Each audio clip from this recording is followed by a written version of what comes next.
as we wade into the golden gleaming light. Victoria, for you we fight. We are the ones who always rise. A hero born to ease our plight, to light within ignite.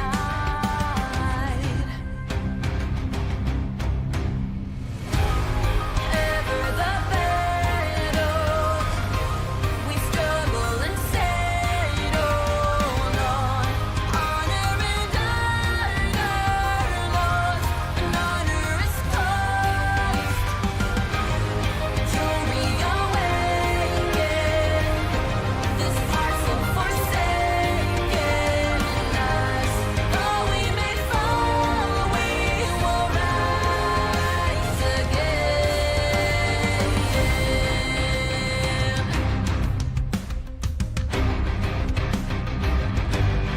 We face our failure standing side by side. Our eyes, my friends, will turn this tide. To arms we stride with head held high. To rebuild our hope with everything we made, the sacrifice we gave to watch it fade away.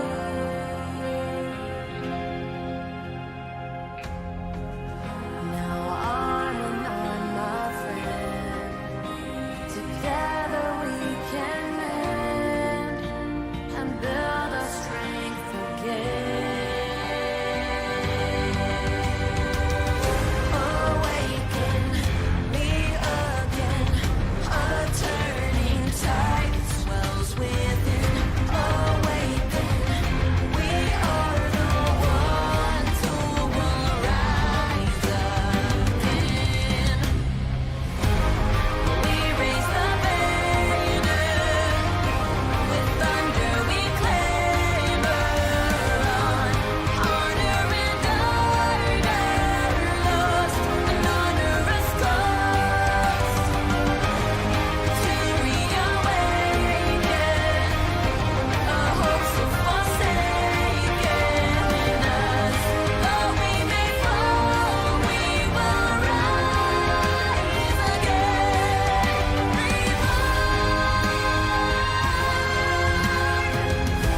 Victoria, there's no need to mourn.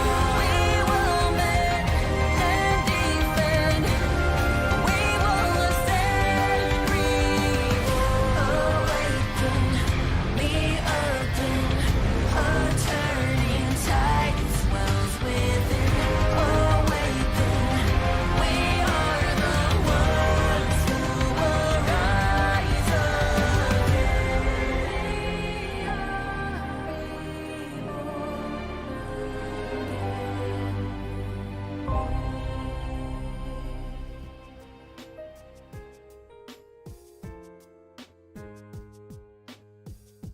Testing, mic check. Cinnamon buns, cinnamon buns, cinnamon buns.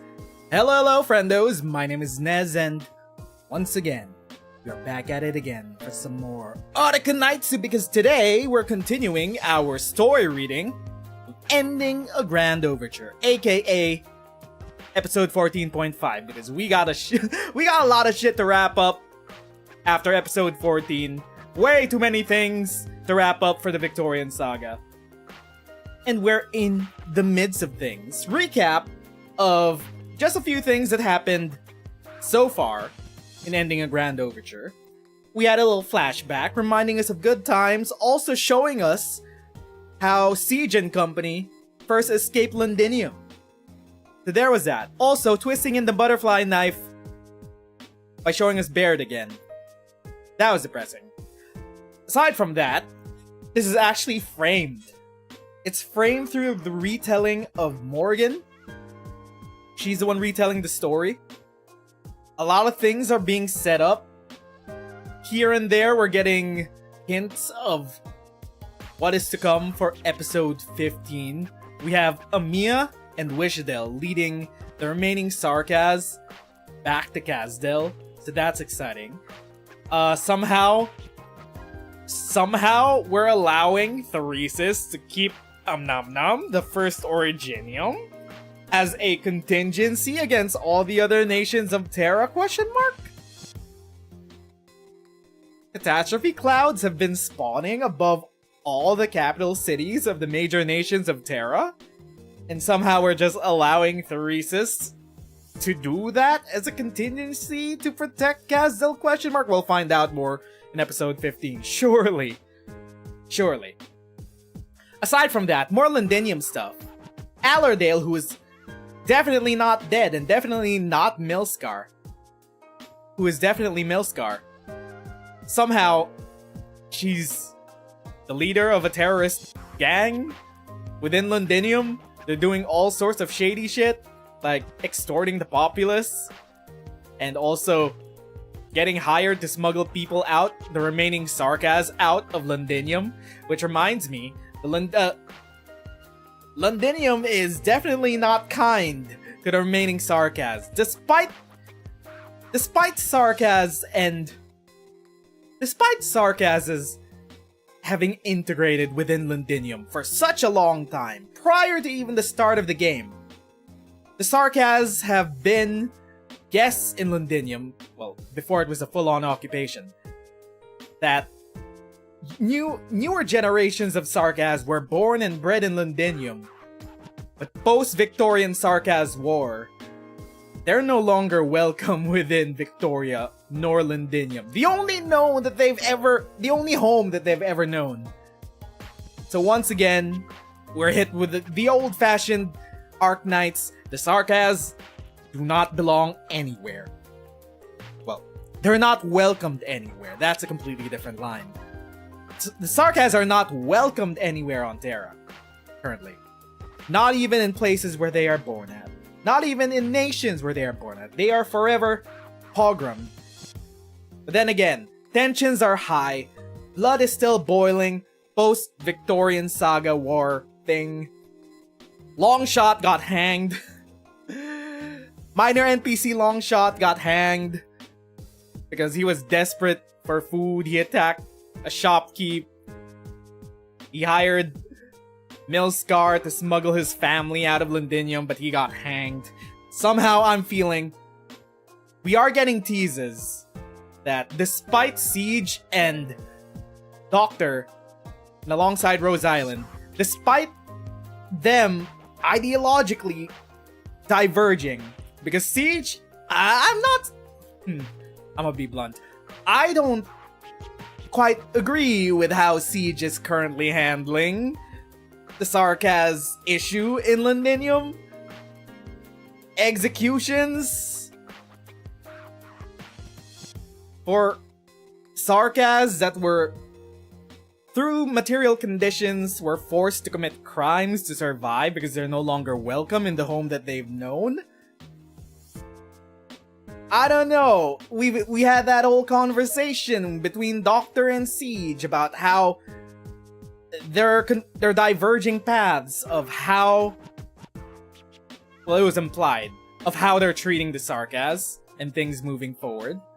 So I don't know. I'm kind of thinking Siege is kind of being way too pragmatic right now. Not a fan of that. Like, I don't know. But Doctor and Amiya, and somehow Babel. Babel is back in the fray. So Babel are the ones leading the Sarkaz back to Kazdel. So I'm guessing Wishadel. Because Wishadel, W never left Babel. She's still Babel in her operator archive. She never left Babel. So our assumption originally was that Babel was defunct. Or at least, it no longer operated, at least within the bounds of Rhodes Island. But apparently it's back up. Back up and running. Babel was mentioned multiple times. They're leading the Sarkaz back to Kazdel, which will be furthered upon in episode 15. And then we're getting some teases. We're getting some teases that this won't be Siege's last major contribution to the main story, because Siege is gonna be very important because, as I've said, they're developing this next saga of Arknights on 3 different axes.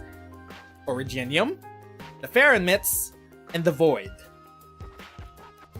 The only thing that we currently have right now, the only weapon on Terra that can currently fight off Originium is the Realm Blade, aka the Size of Kings, aka the sword who must be renamed because Siege needed to rename it because it got reforged or some shit. It's now her hammer is now part of the sword. Are we supposed to give it a new name? Why can't we just call it the Realm Blade? It's cool as fuck. So the Realm Blade's the only thing on Terra that can fight off Originium, and there's some teases that Siege will still make major contributions further in the future where Originium is involved, especially things regarding the quote-unquote Destiny of Terra, whatever that means, John Hypergryph Lowlight, whatever that means. But aside from that, this is more of a smaller scale story. Siege is more or less just preoccupied with searching for Milscar. We still don't know what Milscar's endgame is. As far as we know, she's gathering funds somehow by extorting the populace and also getting hired for smuggling runs, but what is Allerdale Milscar's end goal in all of this? What is the point? Why does she have to be the antagonist in this? Can't we just have Toxic Yuri? Wait, never mind. This is it. This is exactly it. So there's that.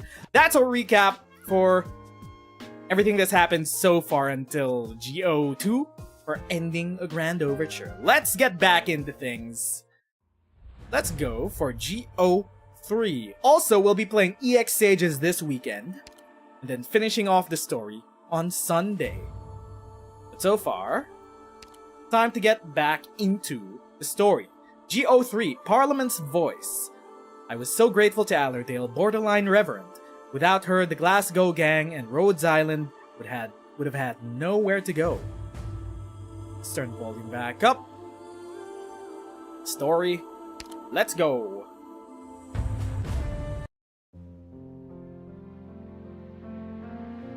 Back to Morgan's storybook. I couldn't decide how to start the chapter on Allerdale. Oh yeah, that's right. The vampire. The vampire asks new daughter, Surtur 2 Electric Boogaloo, got revealed just before we ended our reading last time. That's something. Somehow she's here. I couldn't decide how to start the chapter on Allerdale when I decided to write one for her. I realized I knew so little about the name that should have been so familiar to me. The last Cumberland, the one who betrayed us, the one who gave her life to save us, the one who bragged about her cream stew. Milscar, Castor's minion, Cumberland the ever on high. Which one was the real Allerdale?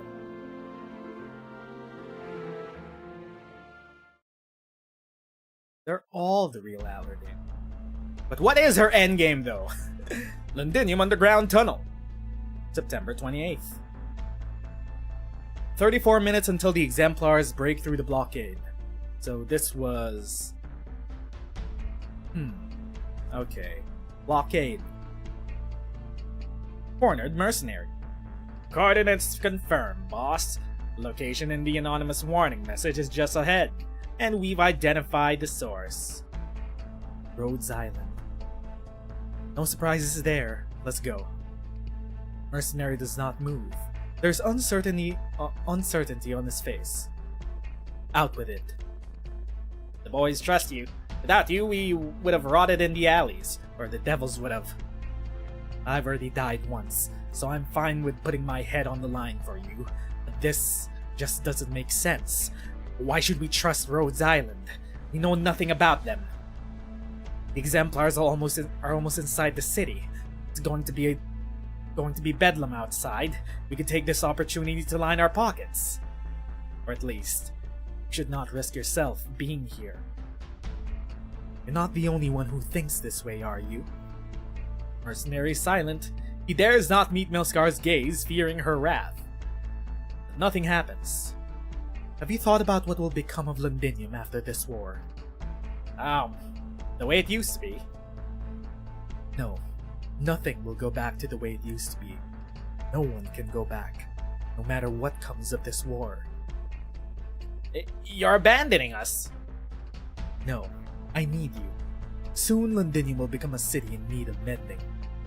The old order has been destroyed by death and violence. There will be plenty of gaps left behind, plenty to feed us.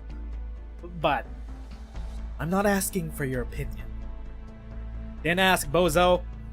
Listen, I don't plan on going back to the old life, which means we have a plan for a new one. I haven't forgotten about you, of course. In order to keep our livelihood, we need people to know what we're capable of. Don't say I didn't give you a choice. Are you coming or not? If you put it that way. Sod it. Put me on the front line, boss.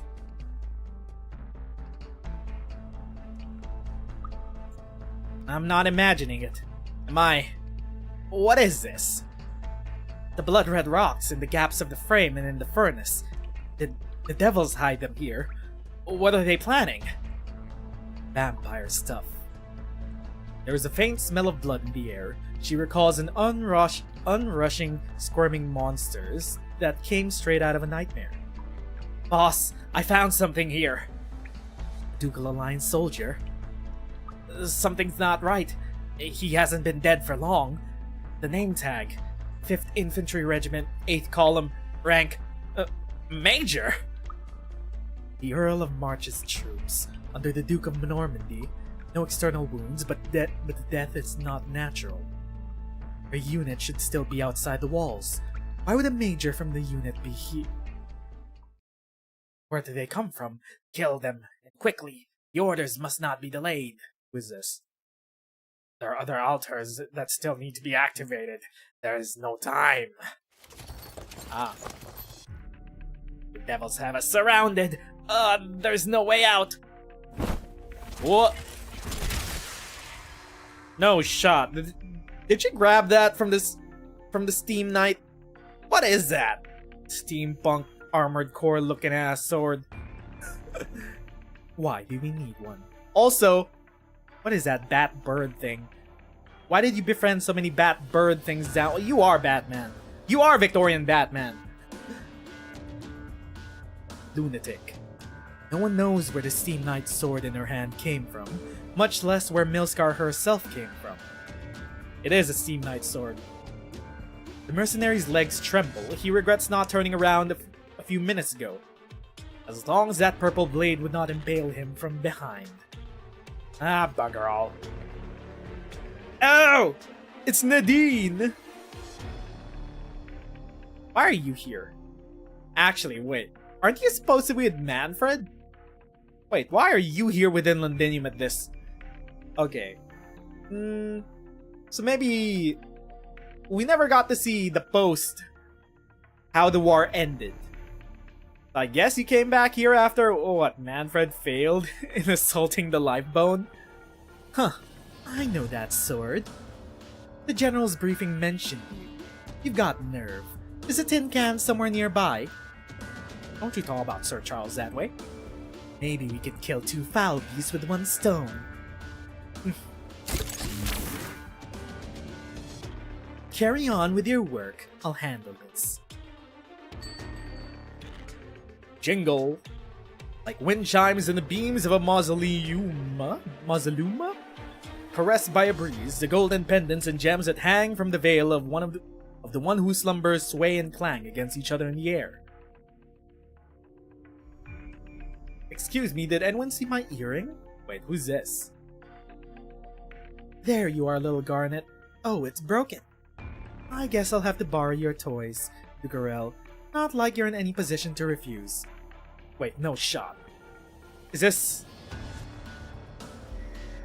a new Ask Daughter? Hold up.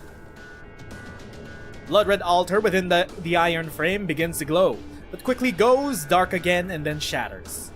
The broken red pendant in the air is now good as new, glowing with a faint light. The red glow is almost mesmerizing. Jingle. The sound echoes by Milskar's ear. Take care of little Garnet for me, for a while.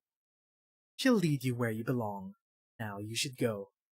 I'm surprised that anyone like Dame Kelsey would trust you, though. What? She talking about Milskar? When did Milskar and Kelsey... Ah! Yes! The new Ask Waifu. Somehow... Okay, so she's here on the orders of Kelsey, right? And she's borrowing the blood altar left behind by Sanguinarch. Also, Jesus Christ, her thighs. And bats! That's a lot of bats! She sees the red and black figure. Why would a vampire save my life? Dame Kelsey? Dr. Kelsey of Rhodes Island? What are they planning? She has many questions, but finds herself holding the cold conical earring in her hand. There's no time to waste if you want to help that one. This is not the only altar in these parts.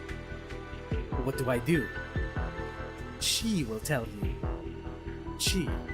Milskar suddenly feels a pulse from the earring in her hand like a heartbeat. Stop her! Shush, shush, shush. Nadine feels all the blood in her body rush back towards her heart for a second, and the vertigo that comes with it. For the first time, she envies the kindred who have abandoned flesh and blood. The path has been prepared. Take care of her, and she will guide you to me. Wait, come back. Well, that's a tease for the new Ask Waifu. 6 minutes until the Exemplars break through the blockade. Let's go to the next one. Boss, that weird vampire thing. As we destroy the altars, it just keeps getting prettier. Got more important things to worry about. Word is that the Exemplars have made it into the city, but they're being impeded by the Ducal Alliance's troops. Have the factories gotten the order? Aye, they're getting ready. Strange hidden Sarkaz altars, and rumors that the Dukes are ready to leave Londinium blockaded and abandon it to its fate. Who's the one who actually wants to blow up the city? The fucking Dukes.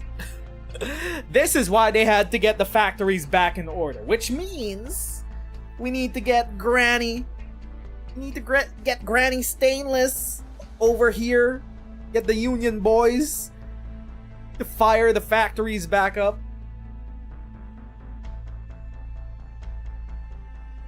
Does it really matter? Who is this? Ah, Clavizia. It's been a while, Allerdale. I thought you were dead. I thought you were dead. Even with Rhodes Island's help, there are too many of these for you to deal with and too little time. Who knows how many such altars the Sarkaz have hidden across the city, without my knowledge too. They could have just done it on their own. They could have not have done it on their own.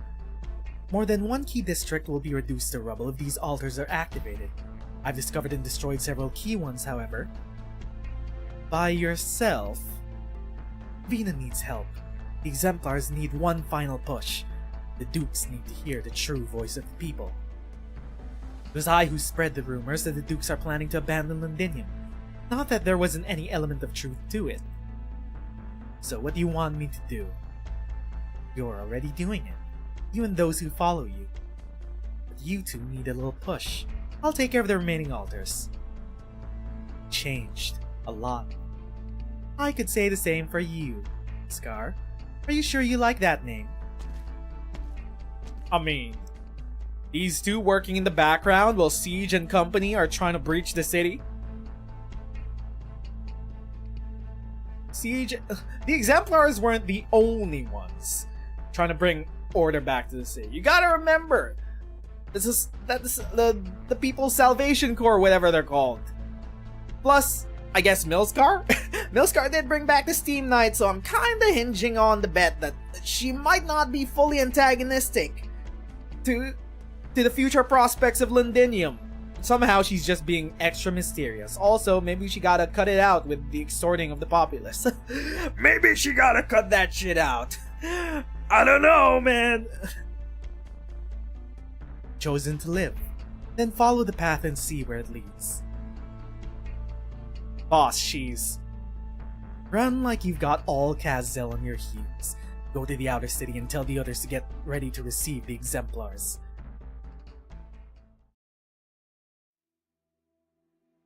And that's the scene where the factories roar to life.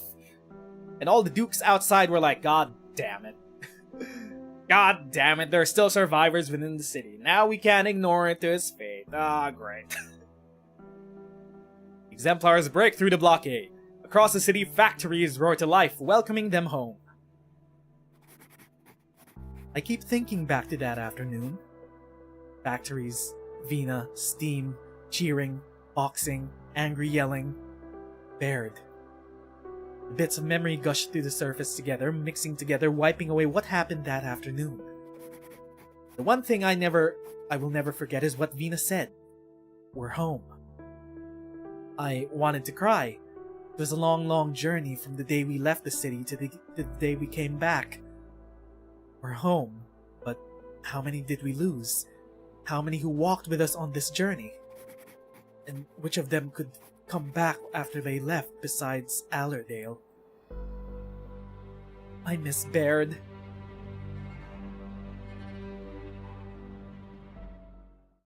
I mean, you gotta twist that butterfly knife in, right? They just keep shanking it in, inch by inch. They're not letting loose. Just like McLaren. This is probably what McLaren felt sticking the knife into Baird. God damn, Hypergryph. Keep mentioning Baird. I guess. 2 days after exemplars break through the blockade.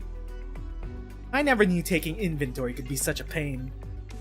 Taking inventory of the factories on our turf back in the day wasn't half as bad. This is pain, I'll gladly take more pain. Sure is exciting, though, to see so many people supporting us.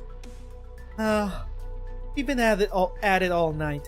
The sun's already coming up. We have to push forward. The others can only buy so much time. Word from Wishadel is that they threw a dozen wrenches into the military commission's system of command. But the Nezeru are still guarding Westaleg. We've been inside the city for 2 days, but there's still little signs of movement from them. Weren't there rumors that Theresis has abandoned them and gone into hiding? Maybe that's why the Nezeru aren't moving. Okay, we're getting more updates on the situation between the Sarkaz. Theresis is not with the Sarkaz. He completely left on his own with Amnamnam and is holding a nuke above the heads of every major nation by creating catastrophe clouds above them. But somehow he's not with the Sarkaz now. Okay. Guess we'll find out what happens in episode 15. That's just speculation. Not even the Doctor's team have been able to confirm it. Get some rest, Morgan. The Alliance's order to attack will come soon. I just don't like counting, that's all. I want to help Dagda. I reckon that I've got a little more experience sweet-talking people into helping us. Delphina's persuading the nobles who are still on the fence. Hannah and Catherine are organizing the surviving workers in the Self-Salvation Corps. I have no doubt that they can get it done. But Dagda, she's not really the temperament for this. Go help her. Where's my hag? Where's Catherine? You. Let's continue. Supplies from Heidi. Improvised weapons by the Self-Salvation Corps. What's this at the bottom? It's not on the list. She looks around and sees only exemplars transporting supplies. She recognizes all their faces. She carefully examines the box. After being satisfied that there's no threat, she opens it. She is struck dumb by what she sees.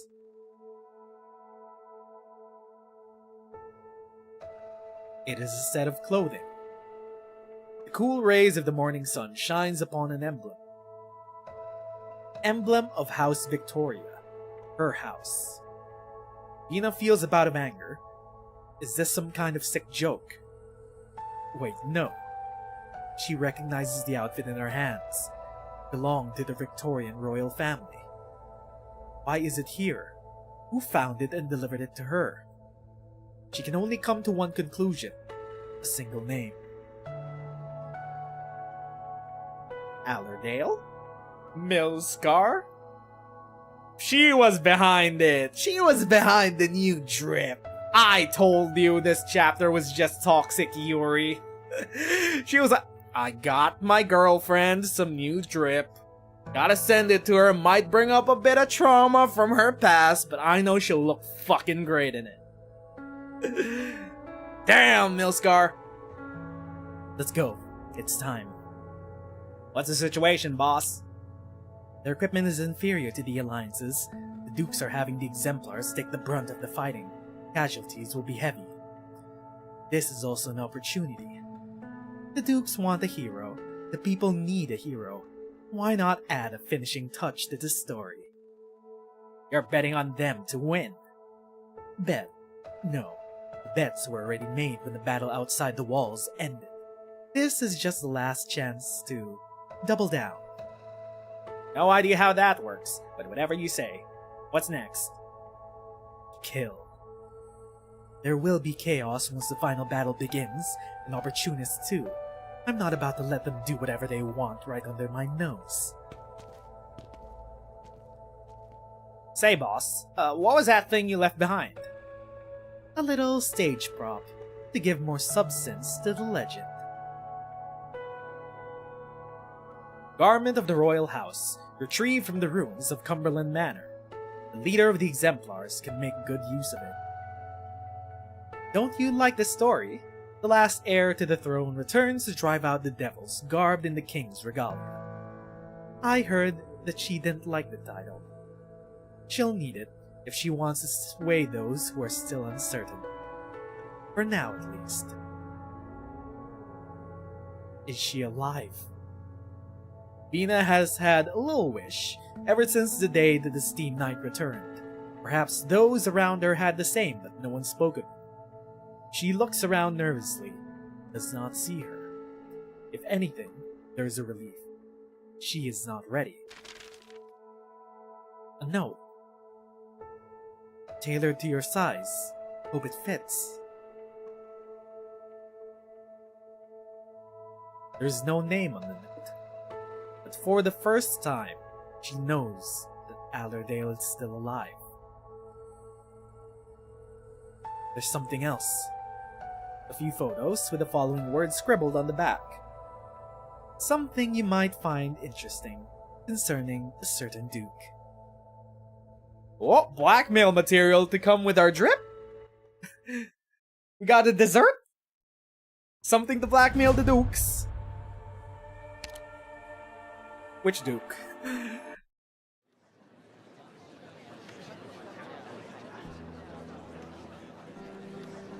Back in current day.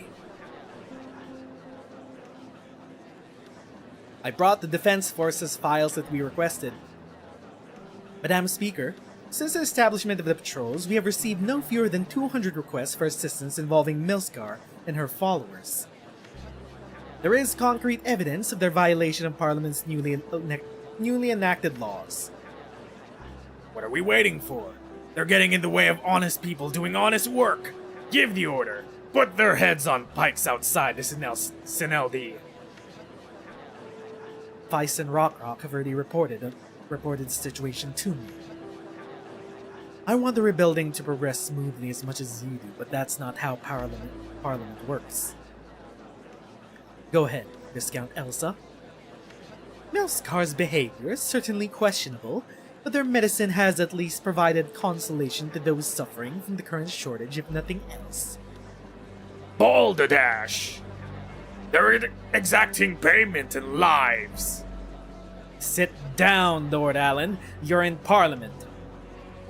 They're using underground facilities, relics from the war, to invade our pursuit, Viscount Elsa. They've been decentralizing their operations, of course, but there is also evidence indicating that someone associated with Parliament is helping them. I believe we need an explanation for that, don't we? Are the Londinium Defense Forces requesting our assistance with the investigation, Lieutenants Commandros? We are, of course, eager to help the citizens face the Milscar threat. I could contact Her Grace the Duke of Castor to arrange for personnel to be deployed to Londinium. It is much reassuring to hear that Her Grace Duke of Castor has at long last deigned to generously offer her valuable assistance to Parliament Viscount Elsa. I'm very curious to know if other dukes will do the same. Baron Hector, Viscount Gideon, Dr. Herman, and Academician Irwin. May I trust you pass on the message to the other dukes should you by chance have the opportunity to communicate with them? Startled, the members whose names are called, who have been keeping a low profile in the room, are left with little choice but to smile and bow to Vina. There is no affirmation or denial, but their argument in the chamber has evaporated, as though it never existed to begin with. A special provisional court will be convened of the members of Parliament to deal with the Milscar issue. Milscar will, of course, be granted the opportunity to present her defense. There's whispering amongst the seats, but no objections. Will she show up for the trial, though? If she does not appear, she will forfeit her right to a defense. The court shall pass judgment in a fair and just manner. Horn, kindly instruct patrols to take Milscar into custody and bring her to the parliamentary chamber. Prior to Parliament's recess today, she has 2 hours. I will wait for her here. I mean, there are simpler ways to ask her on a date. Just saying. You should wait in the office. Get some rest. You don't look so well. I'll let you know if she comes. I said I'll wait here. Right then. Sorry, I know. I don't understand. There's so many things that are much more urgent. Affected in need of treatment. Shortage of supplies, rebuilding the city, restoring order. My desk is constantly covered in important matters that require my attention. But they would rather spend an entire day bickering over something that they don't even disagree about. Not doing a good enough job. I remember that I promised you that she would not get away. You give my people in the defense forces free rein to search for her. Short-handed. Trying to solve the problem this way means ignoring other more urgent problems in the city. Then why do you think you're not doing a good enough job? Don't try to carry a nomadic city on your back. That's what the tracks underneath it are for. You don't have to become the perfect leader that they talk about, for whom solving every single problem is taken for granted. Besides, from Milscar to the protest of the medicine shortage, the shadow of the Dukes loom large over these recent affairs. There is no doubt that Castor is behind the Milscar matter, but something has to give. Milscar has gone too far. Catching her is no easy task, though. Indra and Dagda say she is associated with a strange vampire. Delphine, if she doesn't show. You want her to, Vina?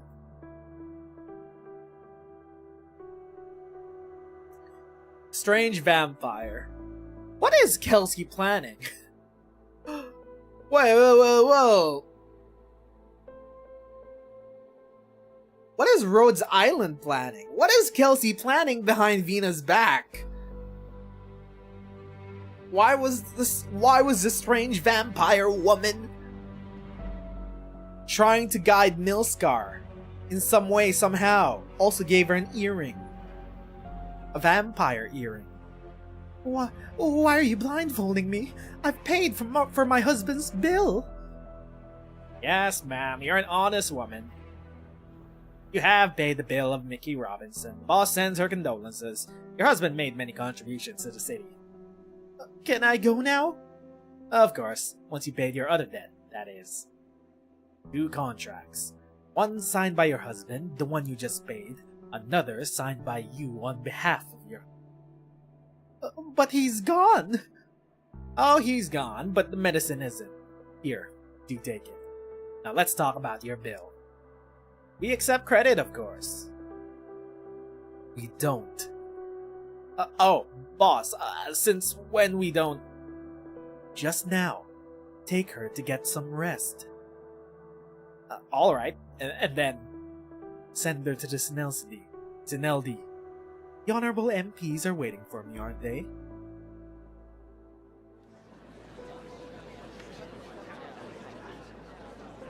Sinelseldi.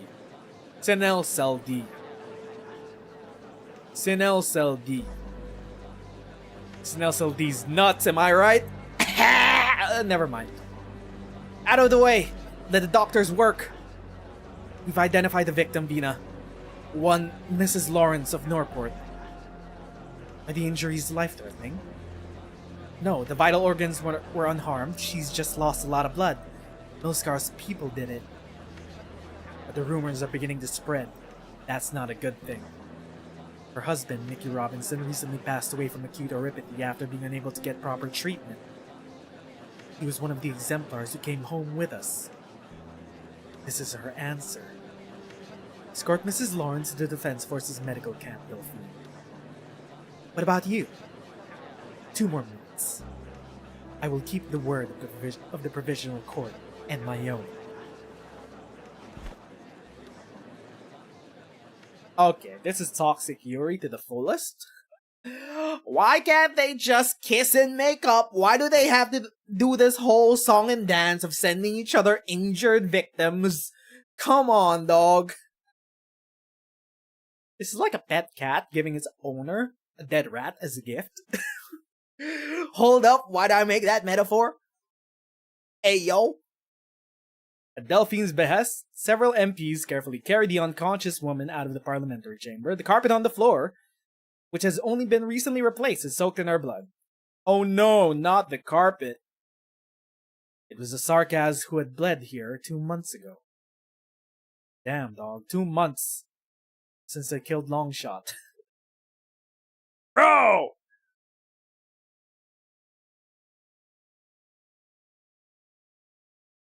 Oh, feathers. There is order on the floor again. 1 more minute. There is no one, except 2 black feathers that seem to be staring at me. Black feathers. They fell from the unconscious woman. As the group carrying her walked past, they were swept up into the air, only to slowly drift down. That is the place where she should have stood. The clock strikes 6.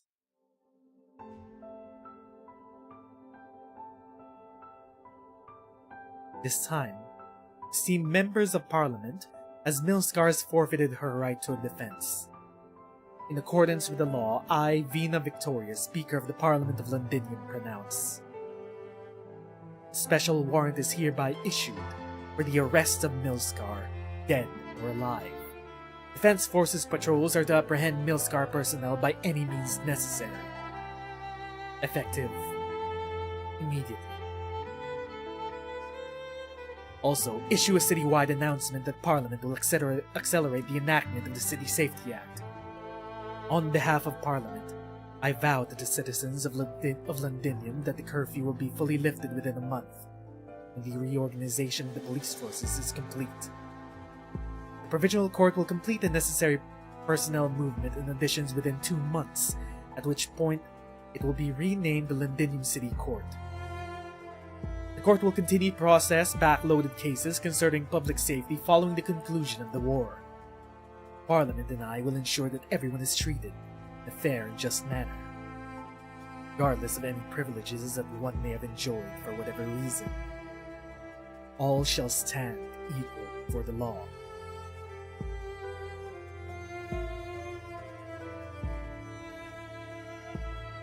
Back to the conversation with Doctor. This is what I've been saying, dog. I feel like Vina this entire chapter has been way too pragmatic about how she's handling these post-war issues. I feel like as leader, as a mediator for all of this, I feel like she's missing a bit of empathy here. What kind of leader do you want to be, Vina? I don't know, Doctor. But I should at least know what is right and what is wrong, no? Sometimes right and wrong depend entirely on where you stand. Then what should I do? Accept those who despise you, for they keep you vigilant. Stay true to what you believe in to help you triumph over solitude. I don't agree with this. Sometimes you might be wrong, Siege. The first one is better. Accept those who despise you, for they keep you vigilant. Don't just stay true to what you believe in. Maybe what you believe in might be wrong, dog. I learned from a friend who recently left us.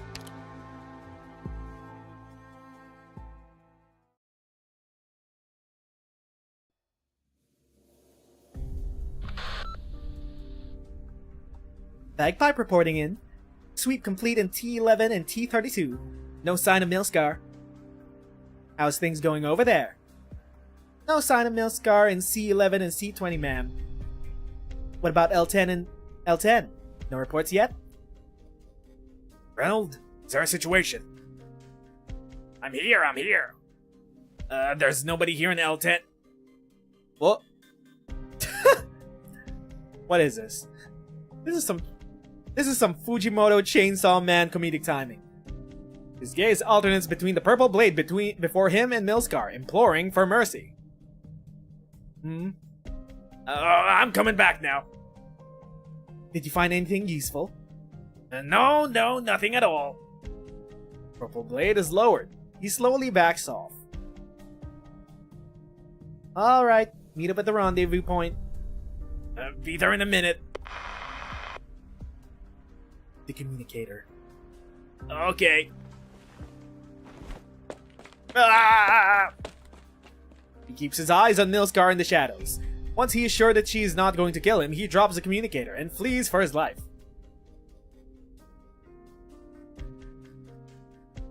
Cavendish Street. So quiet. I prefer the underground. At least the sound there doesn't make me feel... Parliament has yet to lift the post-war curfew. They're trying to protect the people from people like her. The communicator that she just obtained continues to supply the latest news about their patrols. Milscar strolls past the shops by the roadside. She hears the faint sound of radio from one of them and stops before the dimly lit storefront. What do you think about Madame Speaker's announcement that the curfew will be lifted in stages as law and order are restored, Hans? Considering the current pace at which the police and courts are being reorganized, a joke if you ask me. Who's arresting whom, and who's judging whom? You don't trust the Parliament? Many citizens sleep sounder in their beds, knowing that Parliament has been hard at work rooting out the remaining devils over the past 2 months. Today's sweep of underground insurgents has been particularly effective, eliminating another long-term threat to public safety.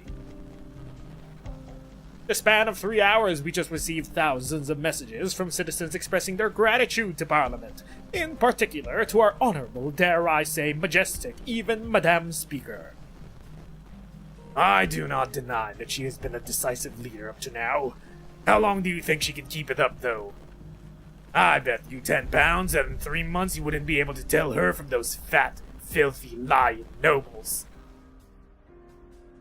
A lavish car stops next to her. The door opens. There is only the driver and a set of familiar clothing. She recognizes the emblem of House Cumberland. God damn. Okay. Caster.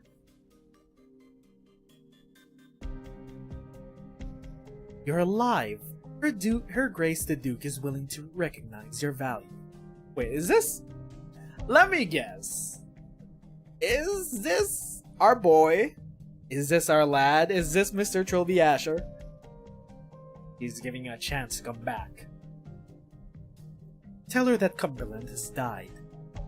And one who has already died once is not afraid to die again. Not Mr. Trilby Asher? Door closes and the car leaves, disappearing at the end of the street. Bloody hell, looks like it's not just you who wants to kill me, Vina. You'd better hurry. She walks silently in the shadows by the side of the street, disappearing into the night. At least there will be more people who believe that you can give them the most precious, most valuable things right now. Safety. I hope you like my final gift to you, Zendrina. After this, we're even. Is this it? Was this the end goal all along? Was to solidify the legend and belief of the people within Vina? Sure, it's like, okay, first we uplift Vina onto the leadership position, but some people still kind of distrust her. They still think that she might end up being a lying noble. So this is her final act, her final goodbye as a Batman in the shadows. Be the villain that Vina has to vanquish, so that the people will believe in the safety that she brings. Goddamn, this is Toxic Yuri. Toxic Yuri in my Arknights. You couldn't have done this over... You needed a villain! God damn it. Morale was high before our attack on the Nezeru position at the Palace of Westaleg. Can't say the same about the people in the city though. They had lived for so long under the Sarkaz rule that they could hardly even conceive of resistance. Dagda and I found it difficult to persuade able-bodied citizens to join us. Until Vina showed up. She was wearing an outfit I never thought I would see her in. An outfit for a king. She never said who gave it to her, but we could all guess the answer. Allerdale. I was dumbfounded. I looked at Dagda and saw her fighting to contain her trembling. I saw the frenzied crowd rush through the streets and alleys, scrambling over one another to join us. They carried Vina further and further away from me. Her Royal Highness Alexandrina has returned. She'll lead her people to drive out the Sarkaz and take back our home.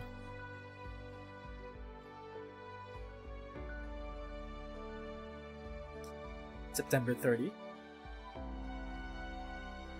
I thought you would reject my proposal. The important thing is to win the final battle. Everything else is secondary. Scion of Cumberland yet lives? I hope so. She deserves a second chance, no matter what. What about you? You understand the significance of donning this garment? I do. But I always had a choice, didn't I? Vina walks through the crowd, escorted by Delphine. Everyone bows to her in reverence. This is hard to take, though. She thought she saw a certain figure in the crowd, drowned out by the onrushing soldiers and citizens. She sees Milskar, aka Allerdale, aka... What do we call her? What do we call her in this situation, Ship? What is it? Nothing. Let's get the troops in order. It's time to put an end to this.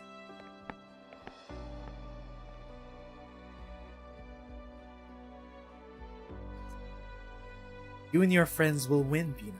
The present I left you, the garb that always belonged to you, is merely icing on the cake of your final victory. There is no place for me by your side when victory comes. This is a choice that I made. But the end of this absurd war is simply the beginning of your story. But can you remain the ever-victorious legend when time comes? Victoria is not so easily changed by anyone, not even you. But perhaps I would have truly believed. Goodbye, Vina. Goodbye.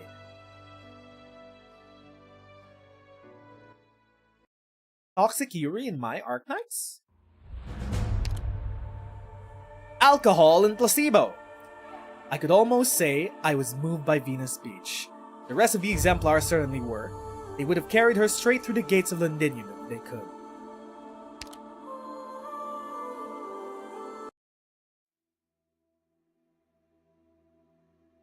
Ten Pints Pub. One day after, the warrant for Milskar was announced. Good job, Madame Speaker, I say. Rip up every tile in Londinium and root out the devil scum hiding under them. I hear there's gonna be a big shipment of Aripathy meds coming in. I got a friend at the procurement office. Maybe he can get me some meds first. I'll see if I can get some for you. You were strutting all day when you got into the Duke's army. And then you went to the Exemplars, and now here you are at the end of the war, just like me. 2 infected, with nothing left. Who are you calling infected? I can fight. I'm not like you. I'm not afraid to die. The other patrons look up at the staggering soldier. A coin flies across his face and lands in the bar counter. The haggard figure grabs him by the shoulder. Hey yo! It's Shearer! Why are you here? He's drunk. Take him home. I got the bill. Don't mind what they said, madame. Hey, it's my... We're truly gaming now. Truly, this is Hag Gaming. Catherine, aka Stainless Senior. Senior? Senora. Has finally shown herself. I've been waiting way too long for my hag to show up. Real hag enjoyers we rise. He's just telling the truth, Lieutenant. I'm tired too, but suit yourself. Sure. As for your question, it doesn't matter if I was talking to the one whose name's on the warrant or reunion, or anyone else. The workers want to do something for our home. I can't just stand by and watch everything get worse. Extraordinary times call for extraordinary measures. That's how things have always been for us. Just friendly advice. I've seen what medicine from dubious sources can do. I watched a soldier collapse into his drink a couple days ago. I performed emergency surgery on him during the war. That time he survived, but this time was the last checkup he ever got. You're a kind soul. The apothecary in my neighborhood says that he can't remember how many came to him for poison during the war. I don't remember everyone I've ever treated, of course. I've seen much worse in my time as a field medic, but at least I get to see those who walk out the field hospital again. Spend enough time drinking here and you begin to recognize the faces in the crowd that you've seen before, even if it's only just once. I know some doctors, the Rhodes Islanders. Maybe you need their help. Forget that I'm a physician myself. What do you think of the Exemplars? It's asking a lot. Getting an old burden beast to remember something that long ago. It's ancient history even to me. All I remember is that decades ago, when kids would brag about this and that, they wouldn't be tossing around names of dukes. It was the Exemplars. There were lots of heroes, lots of them lost. No, what I mean is... I know what you wanted to hear, but I don't have anything else for you. Sorry. Most people in the new Exemplars aren't soldiers. You can't compare them to the old ones. We then start celebrating here in the city when the Dukes defeated the Sarkaz. That's the end of it. The walls were on fire and armed Londiniers trapped inside with the Sarkaz. Nobody knew if the Dukes would spend the next 2 months talking before they even entered the city. Nobody knew what would become of us. It was the Exemplars who came. No one could take away what you did, not in Londinium at least. Catherine pauses. She notices the officer's hand trembling in the dim light of the tavern. He reaches into his pouch, trying to find something, but finally sighs and takes a big swig from his mug. These days, the only contribution most of us make is to business of the city drinking establishments.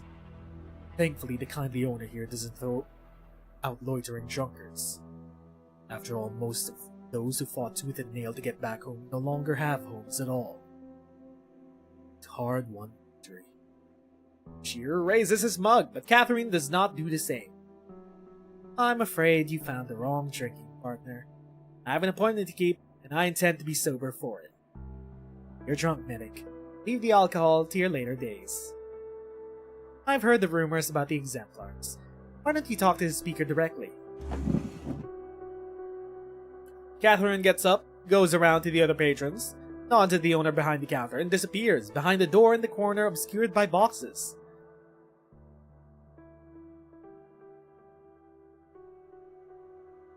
What makes you think I haven't? He looks in the direction where Catherine went. It leads to a forgotten corner of the city. The Defense Force patrols went in many times but never found anything. My business. What are you making, Granny? What are you making behind there? Some illegal devices? He waves the proprietor over for another drink.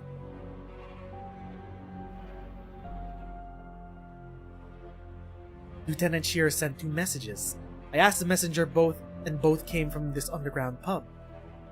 But Delphine said she made arrangements for all surviving soldiers of Duke Windermere's ship.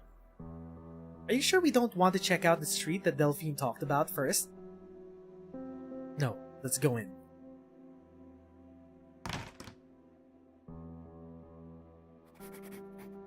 I followed behind Vina and let her open the door, but I was still used to kicking them in. Glasgow gang never ever caused trouble in Octarig Borough. Vina said we were just getting a drink with some old exemplar friends, but I knew there was a lot on her mind. She had made arrangements to stop some factories and ration the refined origini reserves for the winter. But the word exemplars was always there at the bottom of her memo. Our old friends. Deal.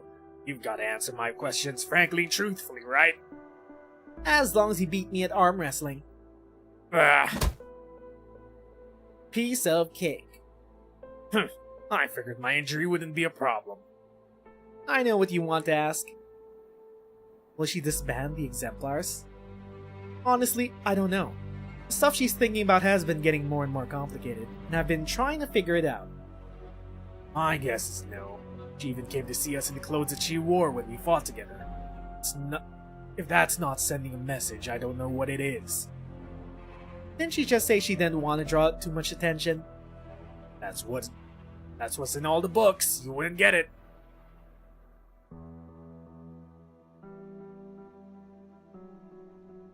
What you see here is no exception.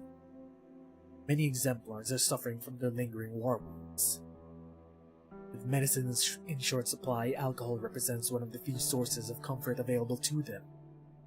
While some of them here for information, most here all day and night because they simply have nowhere else to go. Is this why you wrote to me? To stand up for them? No. I see you have not read my letter. Sorry, there's been so much going on. Used to be more forthcoming, Madame Speaker. If you think the exemplars are calling for you to pay more attention to veterans' welfare, I can tell you that you're wrong. They're waiting for your next order. Everyone I've talked to for the past 2 months believes that Siege has grown since becoming Speaker, that she's getting better as a leader. And the question they ask most is, where do we go next? Are you telling me to continue to send them to bleed and die, instead of trying to make life better for them? You never truly saw yourself as their leader. You saw them as equals, as comrades in arms. I respect you for that, but it's also where you failed in your responsibilities. Forgive my frankness, but for many of them, what's left of their lives will never even know greater happiness than the taste of victory they enjoyed as the exemplars. Grabs his mug and tries to take a swig, but it slips from his hands and falls to the ground. The others look toward Shearer, whose eyes are red as he takes deep breaths, trying to keep himself under control. He takes out a coin, puts it on the table, and raises his hand at the proprietor without looking at him. On his part, the proprietor simply goes about cleaning up the mess without batting an eye. One more of the same, please. Where were we, Speaker? I never got along well with Lieutenant Shearer. For a long time, Venus' fist knocking him dizzy had cemented my impression of him. Field medic. Stubborn but largely calm and dependable. His surgeon's hands brought many back from the brink of death. You. Why?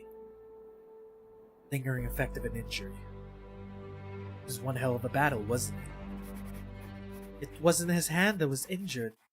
I remember it well. He sat straight and tall. I thought he had recovered with Delphine's help. As he said, though, it was one hell of a battle we fought to return to Londinium.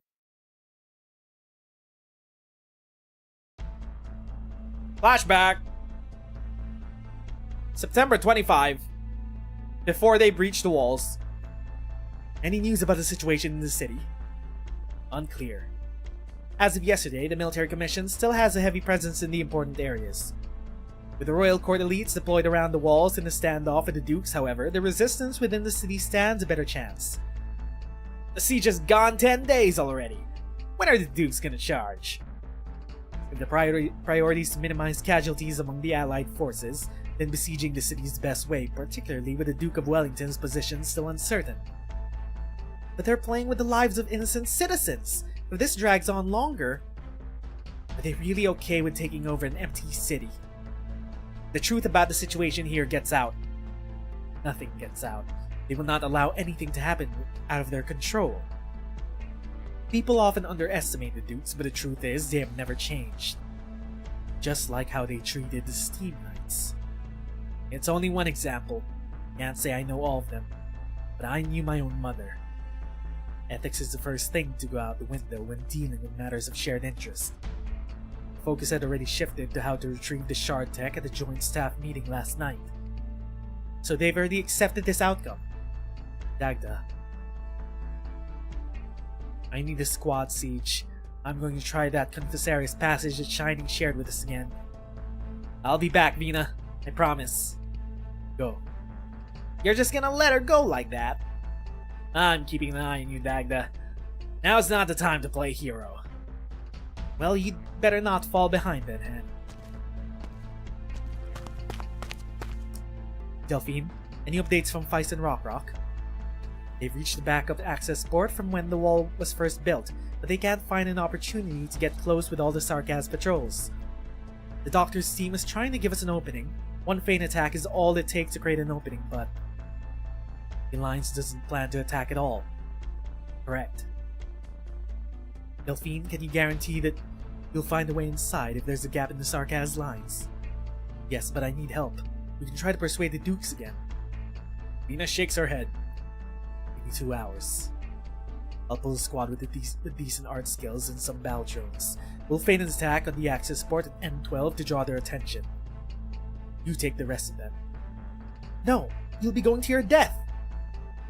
Chetley, Brentwood, Gloriana, Silver Rock Bluffs, you are going to our deaths each and every time. But somebody has to do it. I'm with you, Vina. There's no answer from Vina. Morgan notices a strange look on her face. Vina. Urgent message from the Doctor. Lushini went into the Wellington encampment. Who's Lushini? Lushini? I remember the name. I don't remember who they are. There were many things on the battlefield that I didn't understand. Calm and storm, victory and defeat, everything happened so fast. After the Alliance had besieged the city for 10 days, the Gastrol, which had long departed the Ducal Alliance camp, suddenly moved into the heart of Allied position. My mans came back? I thought he up and left. For the first time in a very long while, those who were listening to the Alliance comms channel heard the voice of the old Duke. The Gestrel shall restore the Empire's glory. Guns went blazing. He started blasting.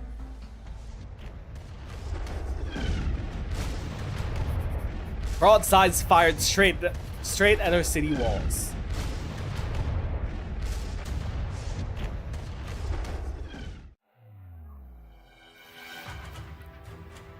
At the city walls, 7:30 a.m. Tell the people behind us, no delay through the trenches. The bulk of the Sarkaz forces are being tied up at the front, but that doesn't mean we have all day. Sir, there's a lot of equipment in the camp that we need time to. There's no time. We can deal with the equipment issue once we get into the city. Some of the wounded can't walk on their own. We need to carry them by stretcher. You follow the path that Siege has cleared for us. I'll organize the transfer of the wounded. Now go! I'll help, sir. I'm more familiar with the situation of individual patients. Plus, I promised them I wouldn't leave them behind. Grab your own share of suppressants and protective gear from the patient supplies. Better than nothing, at least.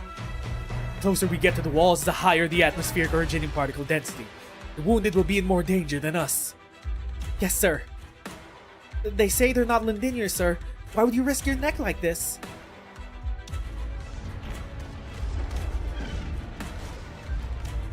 Look, another battleship is giving covering fire for the Gestro. The Duke of Castor. Weren't they saying that the Duke of Wellington betrayed us and fell out with the Duke of Castor? I mean, yeah. But somehow he's like, It would look bad for us dukes if we just let Londinium fall. Shit. Contact is Liege. We may have sighted a small force of Victorians. Request permission to engage. Who is this? Oh, okay. get 'em!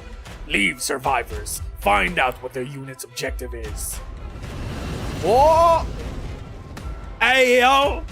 Speak of the... Not really the devil. Speak of the dragon. Eblana. What happened to the clouds? Fire. Eblana made... Wait. Eblana made a bath for them? The sky lights up with the fire on the city walls. The first wave of purple flame came from the bow of the Gestro, gushing towards the walls of Londinium and again, like the cold waves of death that splash against the sheer cliffs of Iberia. It fell upon the Nexerus before Shearer, burning away the rot. Londinium's walls are alight, ignited by Draco fire. The Sarkaz defenders became kindling for the purple inferno.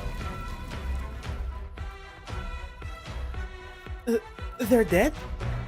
Careful, The fire's cleared a path, but it's a threat to us too. in the distance, he sees the figure on the withered throne fade in and out of the purple flames. Gunfire from the ships roaring beside it. On the walls, death ignites death. Beneath the walls, the living walk amongst the ashes of the dead. This is a war that will shock all the core nations.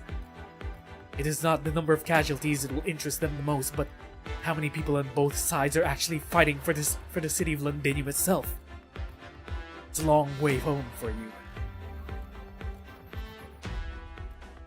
Beak? Cinema? Kino? Eblana? Helping clear the way? Somehow also?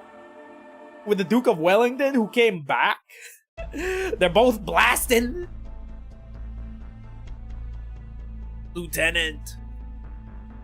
Lieutenant Shearer, wake up! Huh. Sees a pair of hands reach out towards him. Oh wait, no, that was Delphine. Lady Delphine?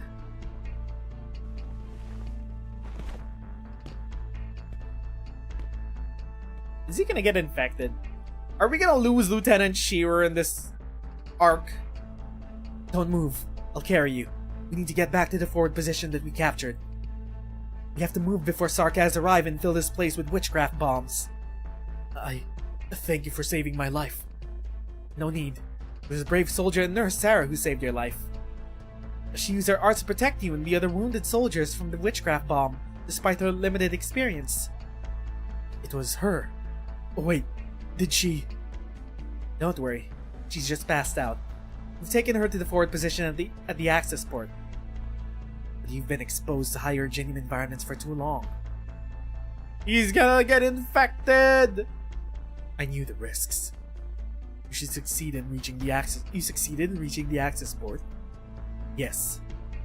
I saw fire on the wall. It's out. Is the battle for the walls over? No, it's only just begun. Nezeru is locked in a standoff with the Ducal Alliance, relying on the city's defensive artillery and the elite troops. Is there anything we can do? Break through the access port, create a gap in the wall, and reveal the weaknesses in the Sarkaz lines. Just like the Alliance helped us, even if they didn't need to. Understood. Lieutenant Shearer, you're dismissed from this operation. That is an order. Does that come from Siege? Comes from me. Stand by the forward position. You need to rest. You're like the last bit of family she has left. You're not gonna die, dog. She's not gonna let you die. Then may we call and say we sing. May the vast lands they keep overkept. I don't know how to. Is that Welsh? I don't know how to sing this. People and ale his well-wielding, and give them grace without ending. Why aren't you singing? Now cheer up, man. I know we're all hurt, but we're almost home. I'm not singing. I'm not singing anymore. Everyone's singing now. Here, you can have the rest of this ration. Couldn't finish it. It's our first breakfast since we came back home. Got to fill up. Once the rest of our men make it into the city, we'll show those devils who really runs Londinium. I don't like that song. What about you, Vina? Don't ask her. She hums it in her sleep. Hannah! Shut your gob and eat up, Indra. Or I'll take it if you don't want it. I'll lead the assault since you got hurt attacking the Confessarius passage. Not a chance. This is just a scratch. A little scratch won't dull my fists. You're not getting ahead of me this time, Dagda. I'll do another round of patrol and scout ahead once I'm done. Make sure there's no mistake. Military commission set up defenses at this backup access port, which should have only been known to the workers who built the wall. This means they know the city much better than we expected. I'm back from patrol, Lady Delphine. Who is this? Shearer! Spare ration? I haven't had breakfast yet. Lieutenant? I thought you were recovering from your injuries. I'm a medic. I know how to restore soldiers' combat effectiveness as quickly as possible. I understand my own body, Lady Delphine. I am ready to return to duty. Giving your protective equipment to the wounded, getting exposed to high-originium environments, and being in close proximity to witchcraft bomb explosion. You know exactly what all this means, Lieutenant. I do. Blood test is not possible now, but I understand the pathological progress of infection. What about it? Is that not normal in this place? He looks around. Exemplars are crowded around the narrow passage. The dust and originium particles that cover their faces have not diminished the fire in their eyes at all. They know what they are doing. They know the price that they will pay. But they are singing. Singing with joyous grace. Delphine, do you give the lieutenant permission to return to duty? Delphine can see the painkiller injector that Shearer is trying to hide behind his back. Without sufficient access to Eurypathy suppressants, painkillers are the next best thing to deal with the suffering brought on by Eurypathy.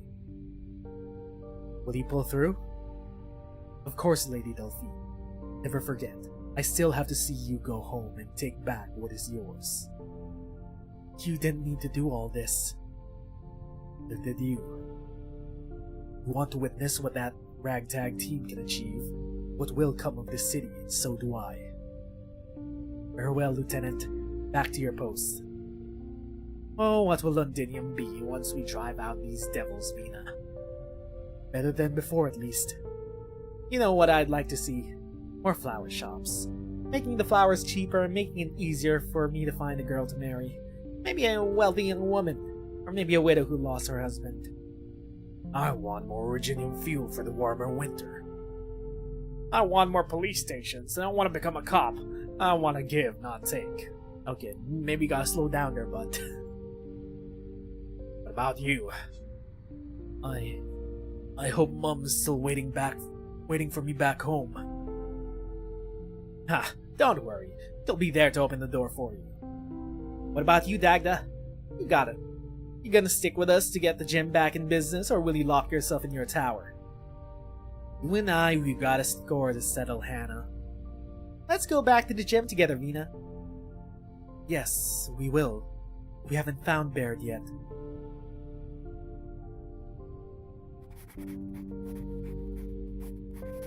I don't think she's making it back. Last time we saw her, she was shanked in a burning building. Why do you have to do this? How many times do you have to do this in one chapter? You just gonna stick the butterfly inch by inch deep into our gut? Huh? John Hypergryph Lowlight? One more step until we're home. That one step took us 3 days. We were welcomed by steam gushing from the factories, reaching into the clouds. But many didn't live to see it. They walked into the tunnel singing and never came out again. They succumbed to apathy. No, the exemplars.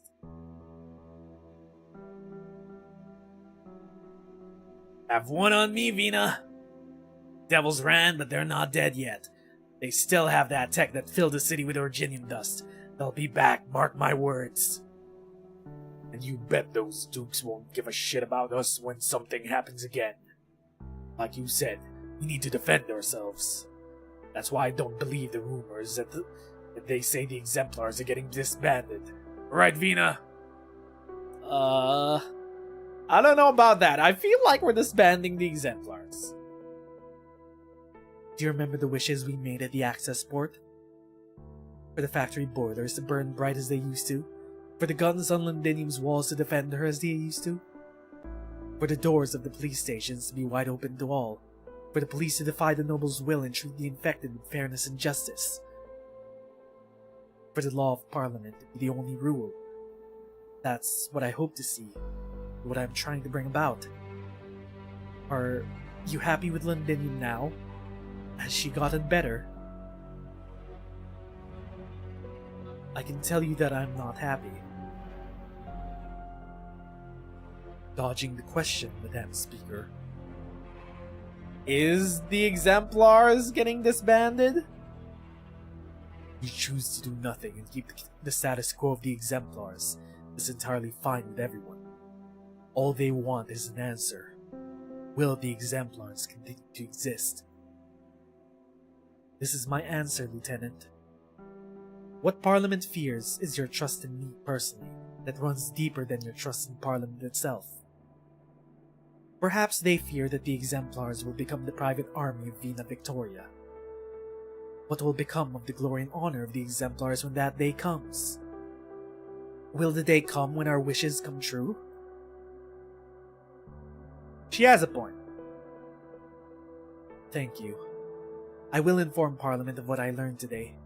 It's not my place to give an answer over the heads of Parliament. Let's go, Morgan. Morgan. You go first, Vina. I'll have a couple of rounds with the guys here. Sure. I didn't understand what Vina said that day, but I agreed with the lieutenant. Our exemplar comrades needed our help. That's why I needed to stay on Vina's behalf, at least to talk to them. Even though she was the speaker and there was so much she could do. For the first time since the war ended, I drank until I passed out. It burned my belly. It was Hannah who found me, and I asked her the question that I could never ask Vina. When can we go home? Back to our gym?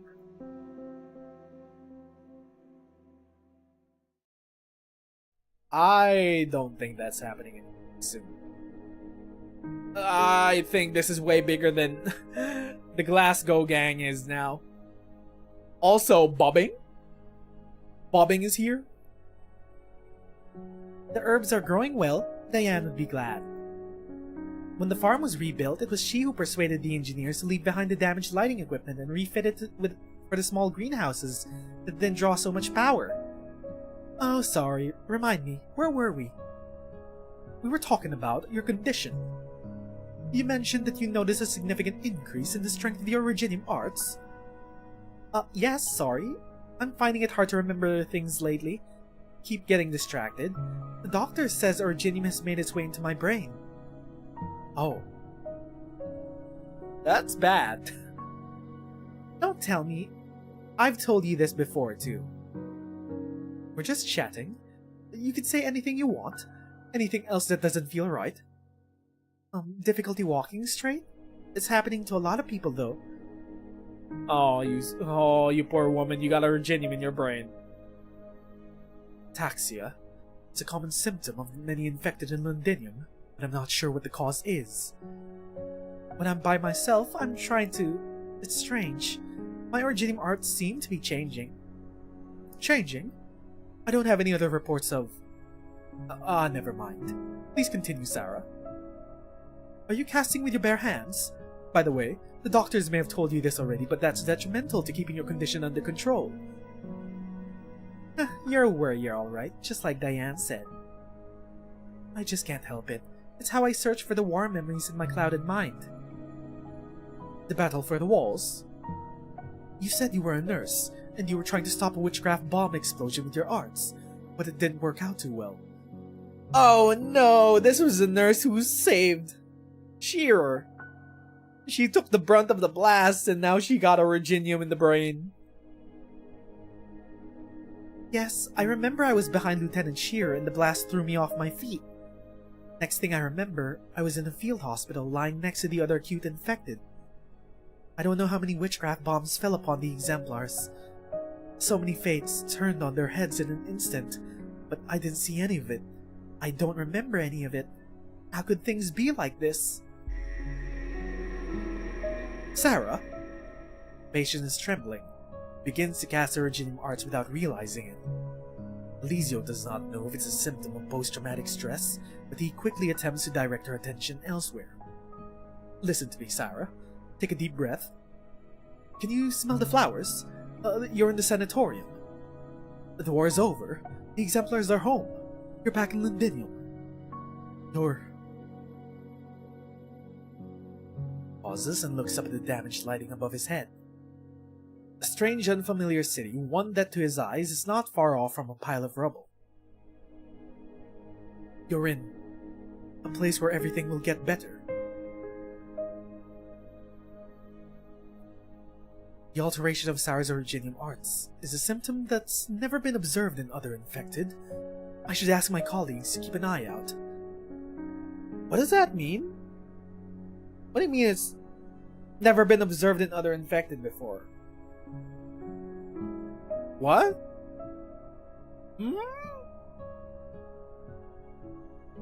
I wonder if Diane could get me in touch with an international messenger. Waiting for Mainlanders, regular messenger would take too long. Londinium needs supplies urgently. Huh? Eliseo, you're here too. Why didn't you stop her? Weren't you looking for her? Wait, who? The speaker. The speaker? I saw her coming out of an underground pub. That's where I came from. I happened to run into her when she went to have a drink with old friends. Sounds like she really considers herself your friend. Yeah, if only she considered herself more than a friend.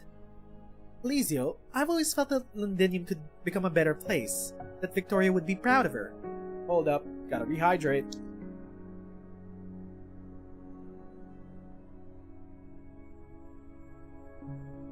Can the speaker really make that happen, though?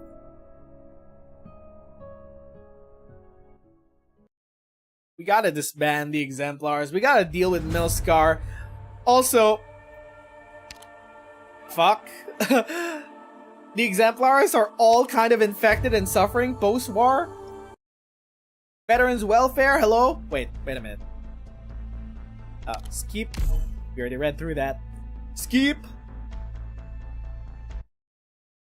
GO-5. We still got a bit to go.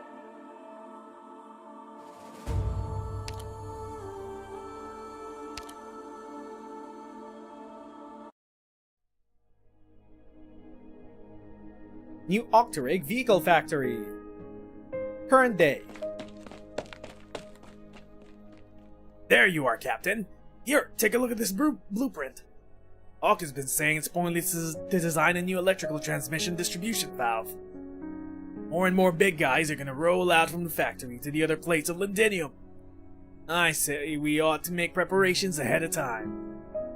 I don't want to hear people complain when they find that these things don't have enough power and torque. Those short-sighted idiots. Stainless! My mans! Stop calling me Captain. This is a factory. We're not in the Self-Salvation Corps anymore. Besides, I'm sure Auk had thought about it too. I'm just about saving costs where you can. I know. It's the young ones coming after us who would have to deal with any other problems. I know how you feel, Martin. But we have to take things one at a time. Overture shared a bunch of drone technology with us that I would love to put into our new four-legged crawler. But problems like power supply and automation don't just solve themselves. It's all good to have them in the blueprints, but let's take things one step at a time, starting with the present. Let's do it Auk's way for now, and get a basic version to meet our present needs. Fill your blueprint with the Londinium Industry Development Association. Don't lose it. Its mission is to restore Victoria's technological superiority. With the support of Parliament, of course. New ideas should be respected. Whatever you say. You're a consultant for them, after all. There have been so many new ideas lately that it's hard to keep up. People are enthusiastic. I can feel things are changing because of their ideas. Yep. Factory production lines, a railway system that links all the districts, and walls and artillery that protect all of Londinium. Build them the way we want with our own two hands. I could agree with everything else, but please, not the way you want, Feist, or else we're gonna end up in a big amusement park. The only form of transportation is zip lines. Come on, that's just the one that drew the most laughs amongst the proposals that got shot down. Not all of my ideas are like that. By the way, are you sure your factory wants to keep Auk in the core workshop? I heard he didn't get along with you at the old place. Each factory has its own technical secrets, and there's been friction over competition for orders. Well, that's true. Not all of our workers were in the Self-Salvation Corps. But if Catherine could convince the other factories to join the association and share technologies, then there's nothing for us to hide. Somebody help! Matthew just got pummeled! What? Matthew? Pummeled by what? Have we met before, sir? Not exactly, Madam Speaker. The name is Matthew, a humble businessman who owns a little factory. I simply felt the need to speak up about the present situation. You can write to Parliament or seek assistance from the Industry Development Association. I have other things that require my attention. I have written to Parliament on behalf of a dozen factories that were shut down. My letter's gone unread for the better part of a month. It was the decision of Parliament to shut down a number of factories. You know better than I the state of Londinium's logistics. The burden of one's factory's debts. Debt can crush hundreds of families in Sudan or Highbury. We're just asking for the scales to be tipped a little towards us, even if only in a private manner. Workers from factories that have been shut down could not even afford to buy medicine on the black market. An experienced line worker is worth 10 pieces of machinery. I believe in my workers. There's much that they can still do for the city. Meanwhile, valuable aripathy suppressants are being wasted on dying soldiers on their beds in the sanatorium. What are you on about? Explaining the realities of economic. You bloody... Siege, calm the fuck down! You are the speaker! We're not in the burrow anymore! Venus Fist found the man's nose before she knew it. The man by the name of Matthew grabs his bleeding nose with one hand and searches haplessly for a handkerchief with the other. Blood continues to seep from the gaps in his fingers, dyeing his clothes red. More and more onlookers gather, all of them staring at Vina. Well, that's a way to lose public trust. There's no hostility or anger in their eyes, but each and every gaze reminds her of her helplessness, of her ill timing. I mean, I guess they get it. The exemplars were her comrades. I understand why you're angry, Madam Speaker. I know, but someone has to say it. I assure you it gives me no pleasure. I was part of the Self-Salvation Corps that stayed in the city. You came and caught us, girl, and then you left. When the Exemplars came and I learned from Catherine that you're their leader, I agreed to turn on the boilers to welcome you without a second thought. But I didn't recognize you when I saw you standing in the middle of the street, dressed like a king, promising a better life for everyone on behalf of Parliament.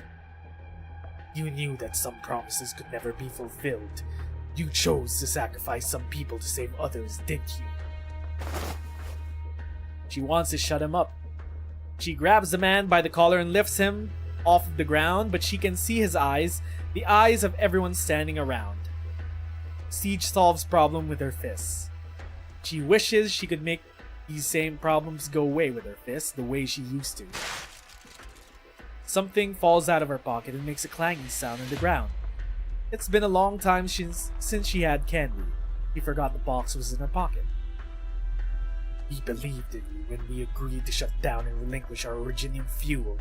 But now we can only hope that we're not the ones being marked for sacrifice. Not all problems can be solved by your fists, Siege. Vina! Oh, wait, no, it's Siege. Let Matthew go, please. Look, man, I've been saying it since the start. I think Vina's being way too pragmatic about how she's handling everything. But it's hard. It's hard. Not a lot of resources to go around. Blood's still boiling between the Sarkaz and the Londiniers. We got the issue between the infected and the Exemplars, and we got Milscar. She has way too much on her plate.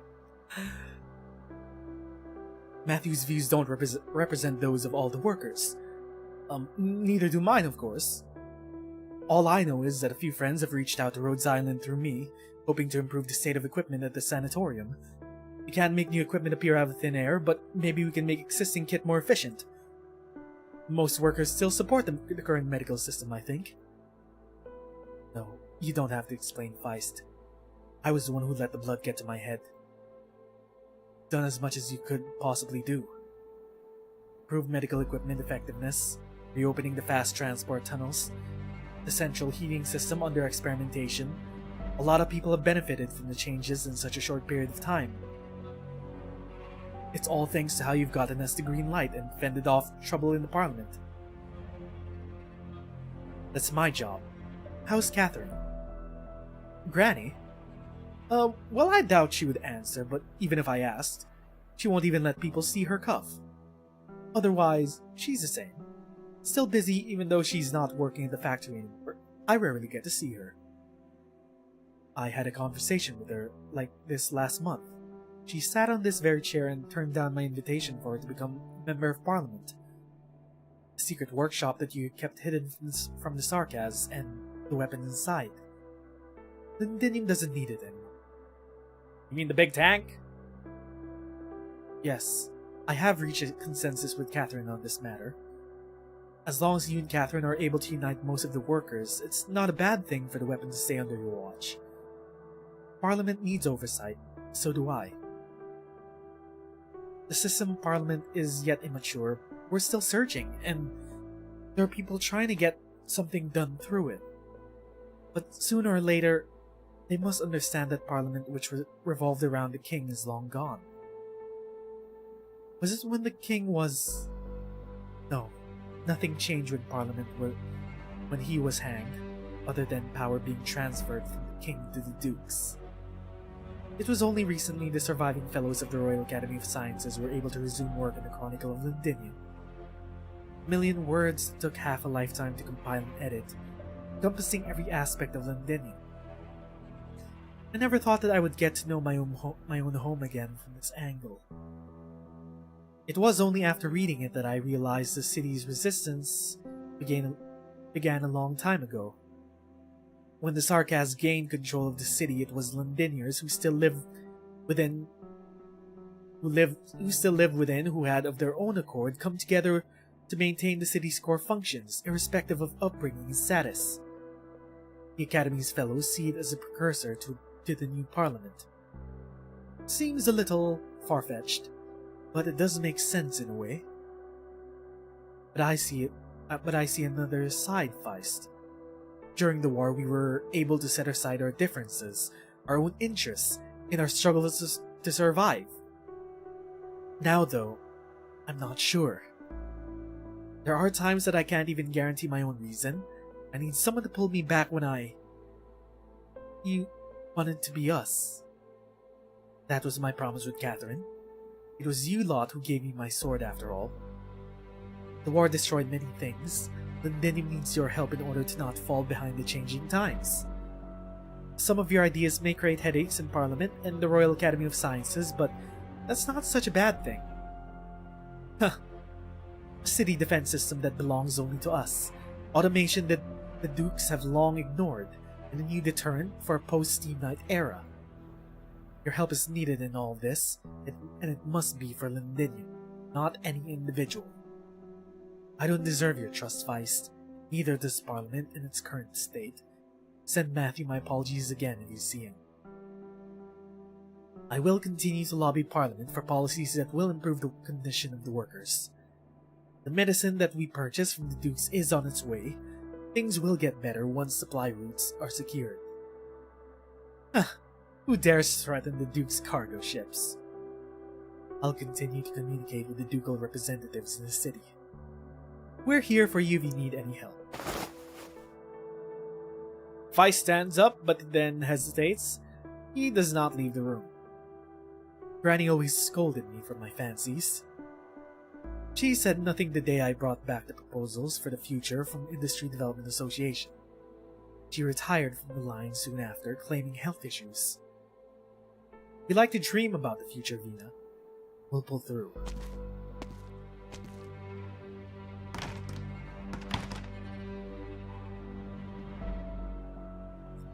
The office falls quiet.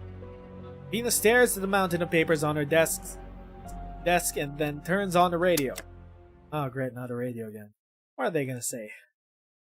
Late afternoon today, citizens witness the Speaker of Parliament, Alexandrina Victoria, put a scoundrel in his place. It was reported that a gentleman had attempted to bribe the Speaker for his own selfish interests, which the Speaker rejected in the most direct manner possible. Oh, come on, dog. Many citizens speak highly of Speaker Victoria's charisma and believe that she... Yeah, didn't need to hear that. Oh, back with Milscar.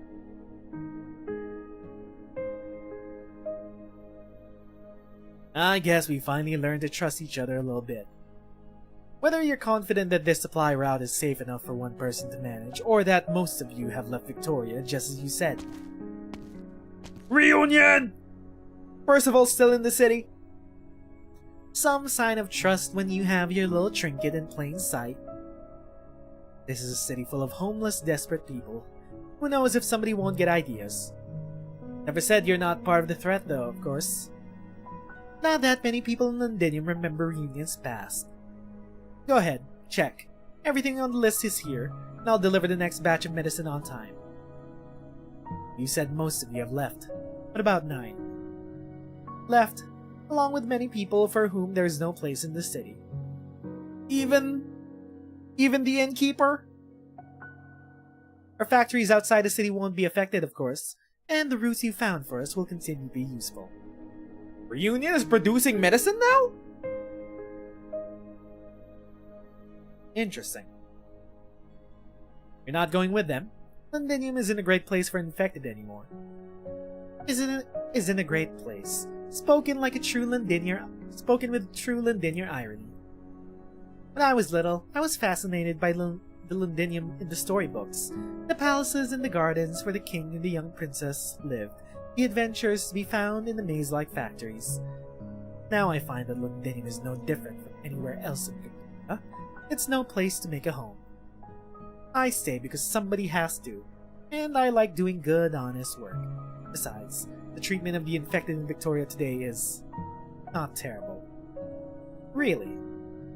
I follow them because they saved my life, I'm not like those who are ready to die, who've already figured out how to die for something worthwhile.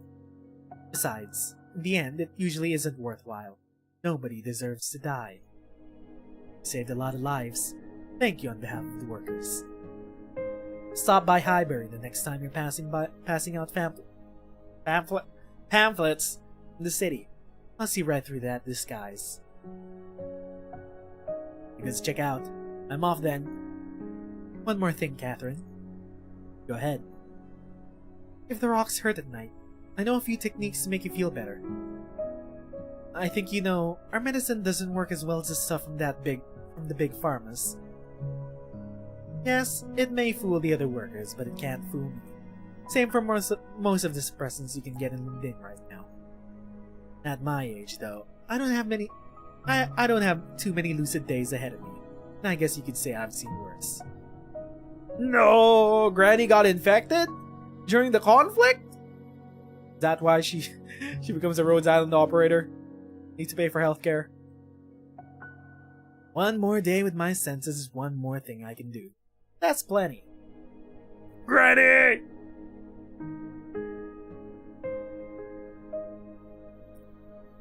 Our men have tracked down Reunion's hideouts outside the city, 2 major factories and their supply routes. Should we shut them down? No need. Based on available information, they are not a threat to the citizens of Londinium. Vina says she has personal reasons to be wary of Reunion, but even she admits that they are a big help to us when they decided the citizens to oppose the Dukes. As for the Grey Market, just make sure we keep track of everything that's going on. Percival is not stupid. She knows that she's not supposed to touch. The Reunion threat is much diminished now that their main members have left Londinium. Continue to monitor the situation. I'll even go as far to say that establishing contact at a private level is an option, if there is a consensus about improving the infected situation. Understood. We'll continue to monitor Reunion activity without taking direct action.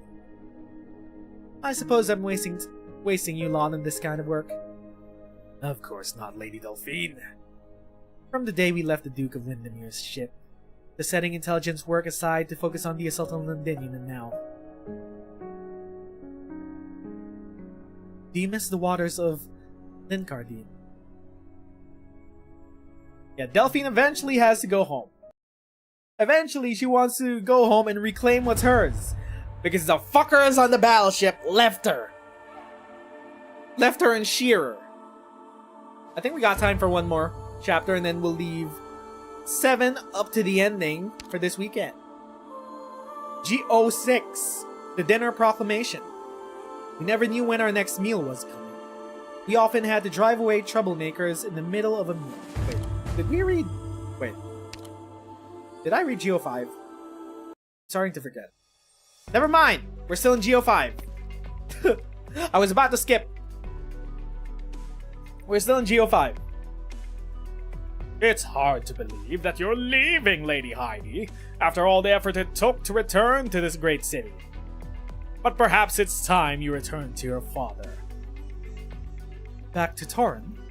Maybe I'll go even further than that. My father's not the only guide I have in life. Your advice has been most enlightening, of course, such as your story of dinner with the envoy of Earl of March. Oh, it's my pleasure to offer first-hand information to an inspiring novelist who is not involved in the political world. Or perhaps I will write my familiar homeland of Torren into the story of this terrible war in Londinium. Yes, it can be quite painful to recall all those shameful times, but someone must remember the heroic deeds we performed for the city. Who is we? French we? I don't think you're part of the we. Heroic? You're right. Maybe we're all heroes. Oh, how about a love story?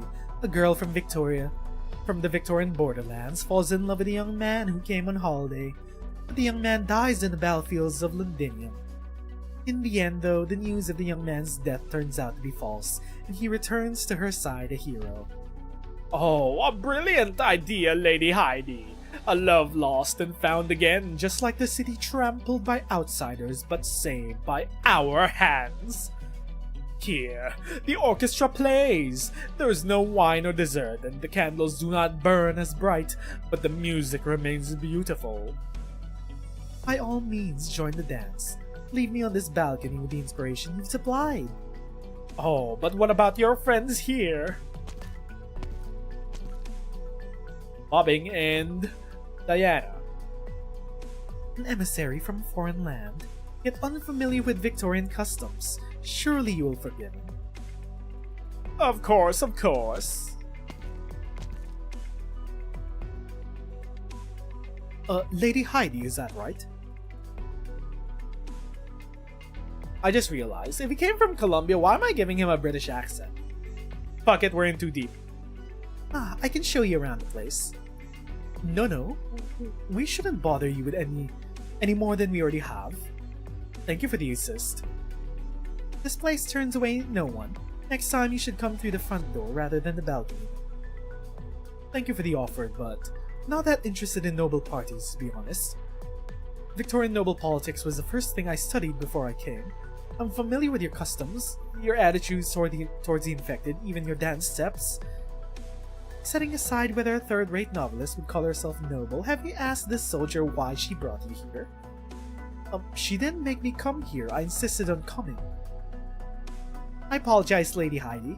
He said he wanted to stay in Londinium and learn more about our infected problems, so I was taking him around in less than conventional ways sometimes. You can laugh if you want, you see how he is, not all that adept at lying or concealing his thoughts. Rather fits the Pure Heart name, doesn't it? Alizio, representative of Pure Heart Medical. I didn't expect our reputation to precede us. It's easy to recognize the people who are interested in the infected problem. Less easy to see through the concerted deception of the nobility. Like how most of the people stepping onto the dance floor are infected. That's to be expected, in theory at least. The originium particles that the sarcasm spread don't discriminate according to social status, but nobody will say it out loud. Nobody asks if you're standing next to an infected. It's about appearances. Dream. Alizio gazes at the hall. There are holes on pillars where golden ornaments once glittered, a testament to the looting during the war, but the passionate playing of the musicians is almost enough to cover up the desolation. The self-proclaimed novelist opens the cap of her fountain pen and scribbles in a notebook. You could call it meaningless self-consolation, at a time when basic livelihood is in question. No, not at all. Just different ways of living. What is that? Shadow of a synopsis, and a little extra information. I would like you to take it. I have a feeling we will meet again, Alizio. Thank you. If you don't mind me asking though, you seem to be holding some pain that this banquet can't soothe. I'm just missing a friend of mine.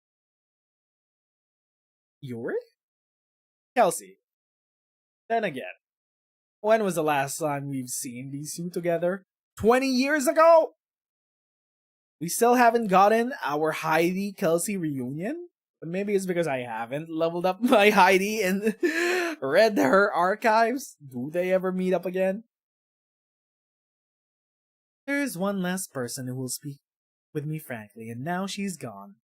Wait, didn't we already have that reunion? Well, I know Kelsey's with Amia on their way back to Kazzo. I think they did have their reunion. It's been too long. It's been too long. The Victorian saga has gone on for 2 years. I can't remember everything. Hey, yo! Hey, yo! The Summit of Nations!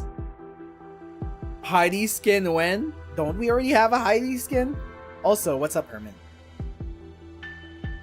So the Summit of Nations happened during Fiametta's event. Interesting. And I'm guessing that the reason why we now know that the reason why they held the Summit of Nations is because there's calamity clouds forming above all the coronation's capitals. Because of Theresis, who went AWOL with the first Originium. The Summit of Nations. The Lateran is paying close attention to the events in Victoria. After all, this is the disaster caused by the Sarkans. However, the decisiveness that you and Parliament have shown on the Sarkans question gave me hope for the city's revival. Of course, His Holiness sincerely wishes to build a bridge of peace for the nations of Terra, in order to prevent another tragedy from happening. You're not here only on the behalf of His Holiness, the Lateran Pope, are you? I am but a humble messenger, here to deliver a message to you in Parliament. And please send my apologies to His Holiness. I appreciate the kindness that Lateran was demonstrating, but Parliament is not in a position to address matters beyond Londinium. Kindly inform the Duke currently playing host to you that I'm not going to Lateran in any capacity. As for his own plans, those have never been any business of Parliament nor myself have been. Okay, there we go. We got her alibi to why she didn't show up during Fiametta's event. Of course, that's what messengers are for.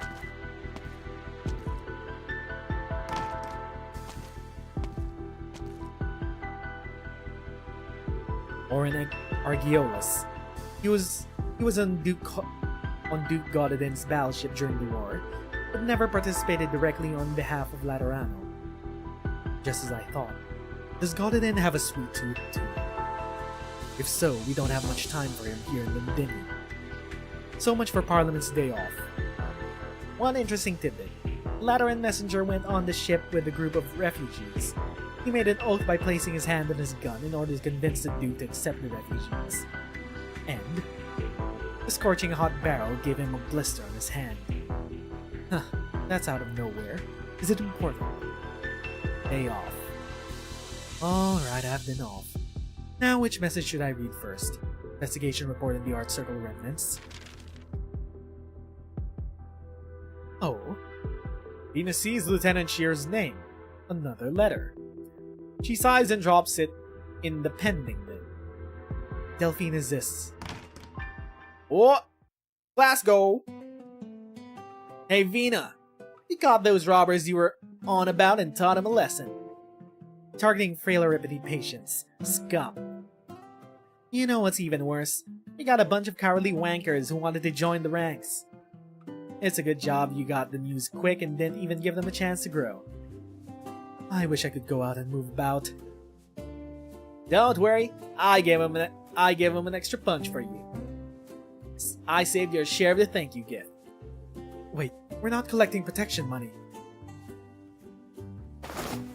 Oh.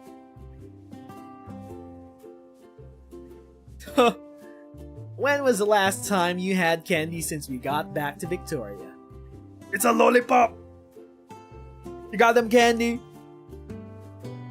Indra. The lad who got robbed said he made them himself. A risk with every mouthful. It's not like he ever liked normal candy sticks. He said he couldn't get his hands on regular sweeteners, so he tried potatoes, carrots, or genium slug fluids. Okay, maybe this is a forbidden candy stick. Maybe this is a forbidden lollipop. Maybe we shouldn't suck on it. Unless... I tried them all. Didn't throw up or nothing. Sounds like a real pick-me-up. Can I try one? Sure, there's plenty. Are you okay, Vina? Are you okay, Vina? Wait, I'm mixing them up. I'm mixing the cat girls up! Fine, I've had worse. What about your speaker duties? Yeah, what are you worried about right now? New laws, announcements, reports. Any work you need us to do? Especially the ones that involve punching, which you can't do yourself. I even took on a new lackey today. He's built like a straw, but I can teach him a few moves to defend himself. It's time for Glasgow to rebuild. When can we go back? To the gym? Awkward. Indra scratches her head. She did not need her friend's reproaching glances to realize she should not have asked. Vina glances across her desk, where the mountain of papers has not grown any thinner. Delphine walks to her side and takes the letters that she was holding. I think it's time to give a public answer to the issues that concern our citizens. Most don't come to listen to parliamentary debate, but they'll listen to the radio at the end of a long day. The situation in the city is stabilizing. I've requested a third engineering team from Norport. Soon, our home will be back to the way it was. Better than the way it was. You can go back to Lincardine, Delphine, once we've taken care of business. Help. Sure. By the end of this, they gotta greet the gym a welcome home. Somehow, someday. It's been a while since they've been to the gym. Also, the sanatorium patient. Diane? Lieutenant? Yeah, we still got exemplars to deal with. Fuck, most of the exemplars got infected and they're suffering. I'm retired, Sarah. Okay, sir. I thought you had declined the sanatorium's invitation. Just coming to visit.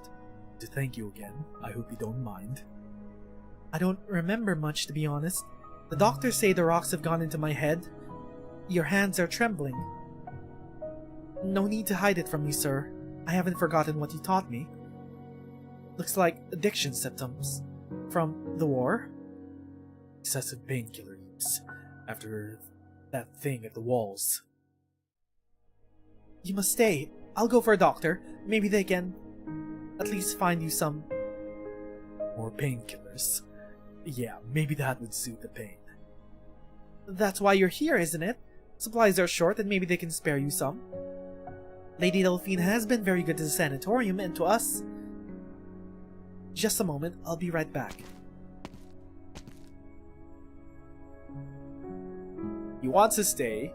Maybe he could really get some painkillers, even if there is little enough to spare.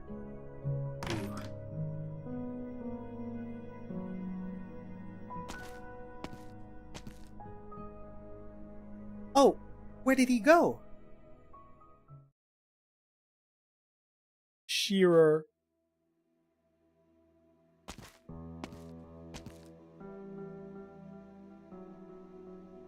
What? Bro, are we gonna kill Shearer? Bro! We're not gonna kill Shearer in this event, are we? Oh my god, wait, slow down. Slow down. Hey, watch where you're going. Whoa, keep your distance, something's not right with him. Speaker's office is this way. Ugh. Come on, dog, we're not killing Shearer. He just toppled over. One of those poor infected sods. Stay away from him. We're all goners if he shatters. I'm not. My body. I can't. I'll go get someone. Keep your distance, everyone. Bro, we're not killing Shearer.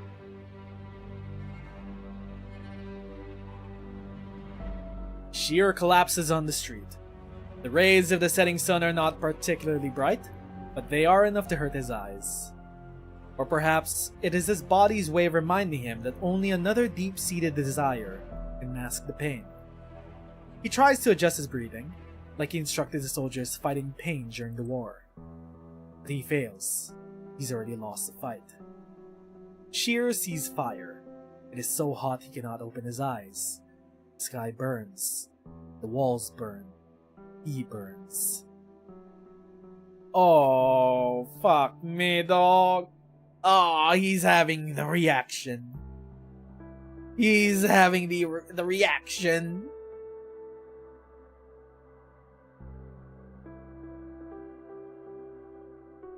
He sees the day when he lays on the ground beneath the walls.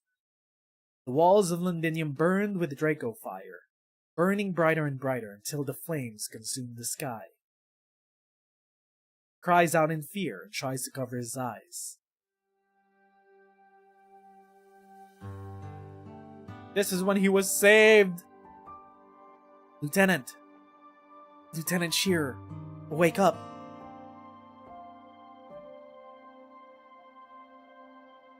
It sees a hand reaching out towards him.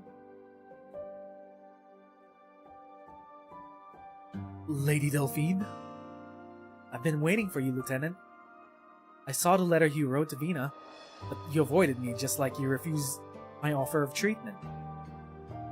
She never read my letter, did she, Lady Delphine? I can guess what you wrote. I'm sorry, but I can't help you here. We both know the state of medicine availability in Londinium. You can't stay here. We're not killing Shearer! This isn't an illusion. He's not delusional. He's not at the brink of death just imagining Delphine. This is actually Delphine, surely. Surely, Delphine is gonna bring Shearer back to Windermere and Linkardine. They're gonna take their land back, and we're gonna have a happy ending. That is definitely what Arknights is gonna do. Where can I go? Linkardine. No, I wasn't asking, Lieutenant. This is an order. Don't give me that excuse about being retired. I know why you don't hesitate. I know what you fear. You're afraid to face the senior officers who betrayed and abandoned you at Ernkad Galavay. You're afraid that you won't come good on your loyalty to me and my mother, and you're afraid to return home like this, aren't you? I don't know. You're not as strong as you think, Lieutenant. And I'm not as weak or noble as you think. Our home is Linkardine, not here. The war's over, Lieutenant. The soldier should go home. Don't be afraid. I'm going home with you. Let's go.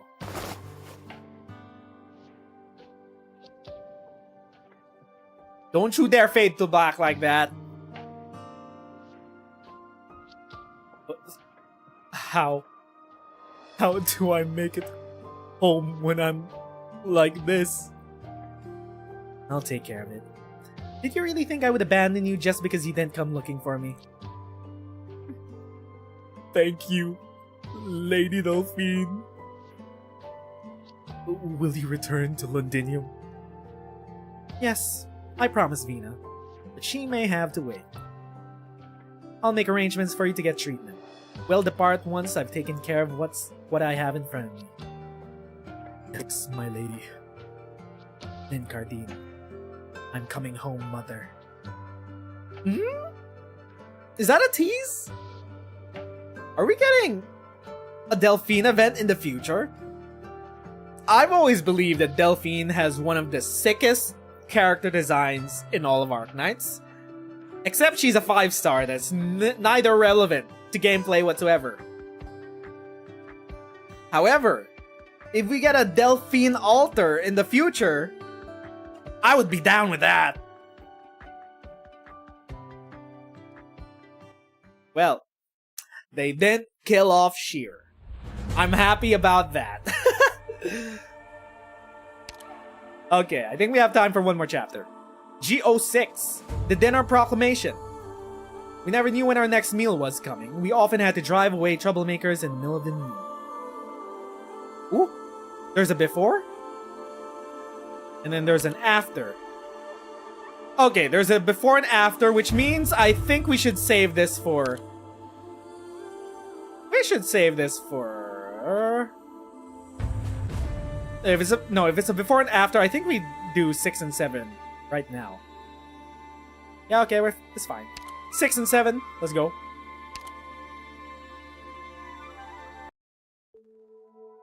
We're already here. Knights of the Tower, Watchtower Backyard. Oh. There are no more knights. It's only Dagda left. I thought you'd have gotten everyone to help fix up the guts of the tower by now. And I thought you'd be getting ready for the speaker's speech, Vina. I'd rather not meddle with the designers while they work anyway. They know how to build a museum better than I do, and I'm looking forward to what little surprises the Knights of the Tower Museum they're making has in store for me. Carving a monument commemorating the Knights, that's something I've got to do myself. Here, have a look. How is it? Never took you for a sculptor. Master Mitchell taught me that when taught me how when I was really young. Though he'd always get so drunk he'd forget to teach me his special teachings. Come on over and I'll introduce you. This is Master Finn, the last captain of the watch and the eldest knight I was closest to. This is old Ferguson, the one who taught me to drink. This is Master Bailey. He did his best to teach me how to do makeup. And here's Master Mitchell, not my carving though. He made it himself after a night at the pub. This is Carl, the crybaby. This is Martin. Every week he'd sneak off before getting sent back by his family. And this is Karen. And then there's...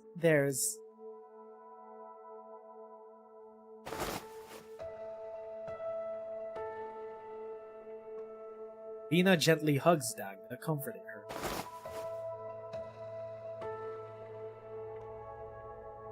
Thanks, Vina, but I'm fine. It's just that every time I come back here, those fading memories of mine become a lot clearer. You carved your own name too, Isabel Montague. The Knights of the Tower never left. We're still here. Master Finn would be glad to hear it. You know, Parliament could retain the institution of the Knights, even if you... Our duty's already over, no? Victoria has no need for a monarch, so naturally she has no need for knights.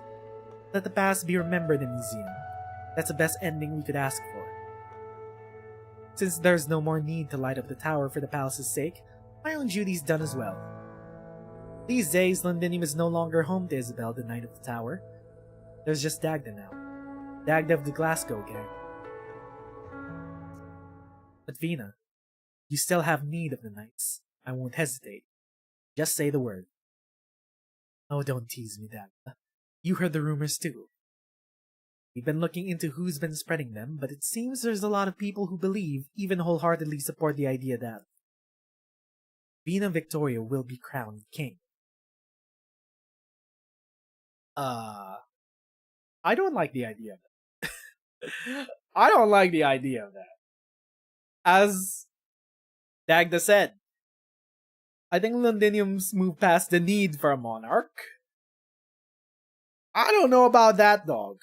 Also, PV4 was like, here is a CG with Siege walking away from the crown into the light. No gods, no kings, no masters.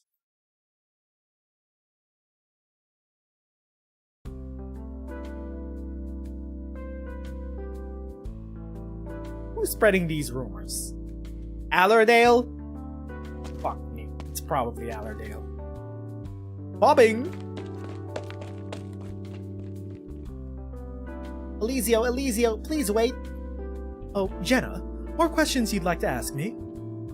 Miss Molly wants to invite you to stay and watch us rehearse our new play. Also, Eliseo, could you help me prove something? What is it? Jamie and I had a wager. But even if my gran and I moved to Columbia, we wouldn't be much better than we are right now. His dad also said that in Columbia, kids like us wouldn't get to go to school, and there wouldn't be any teachers who'd want to teach us how to do plays. Jamie said everything he told us in class was a lie. Jenna, you should be up on stage for the rehearsal. Don't be bothering Eliseo now. Ah, Miss Molly. Wait. I was just inviting him to stay and watch.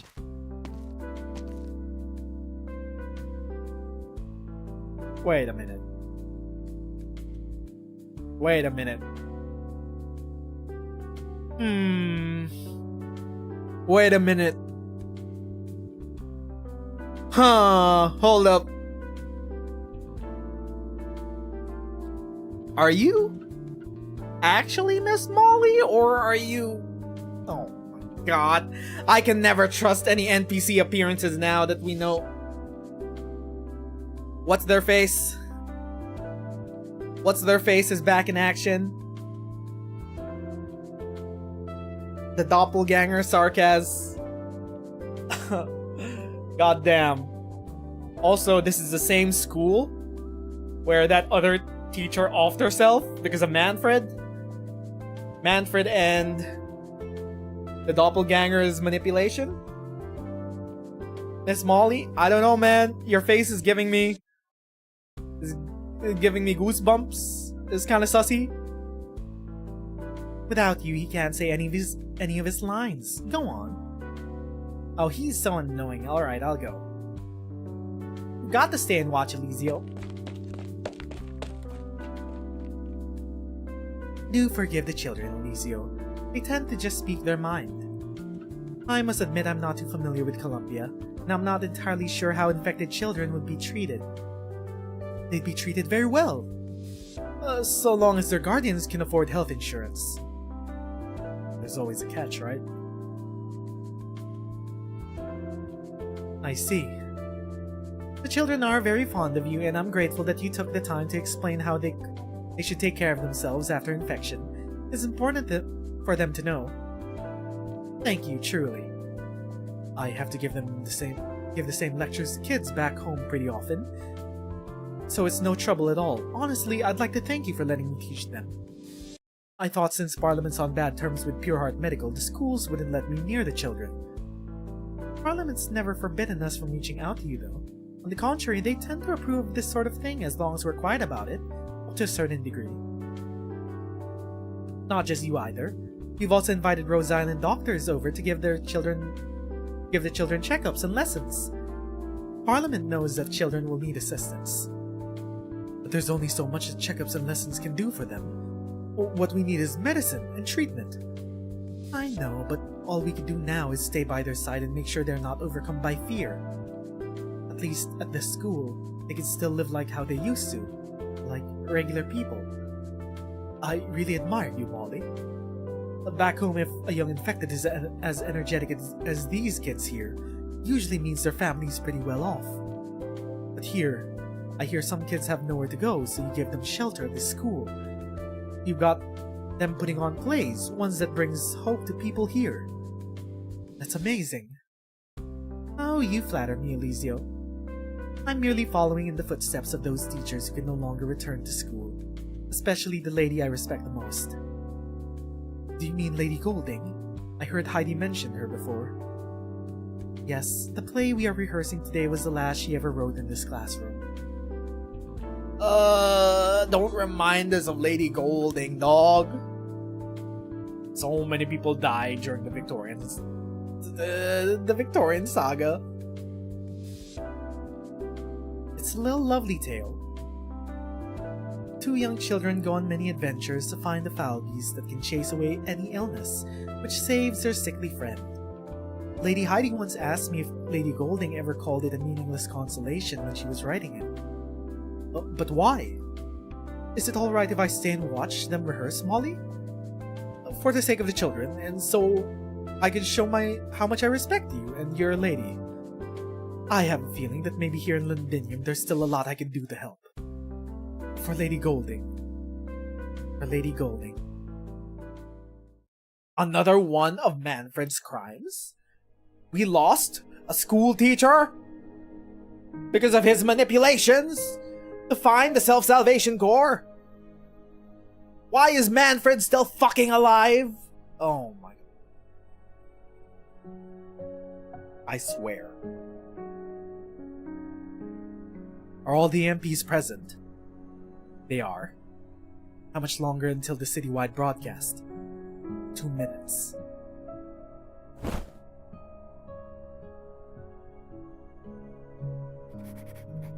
It was an evening close to New Year's. After several long years living in fear, most folk could finally feel at ease and enjoy dinner with their families, listening to the Speaker of Parliament's broadcast together. They even started calling it Dinner Time Declaration in jest. Manfred is just him.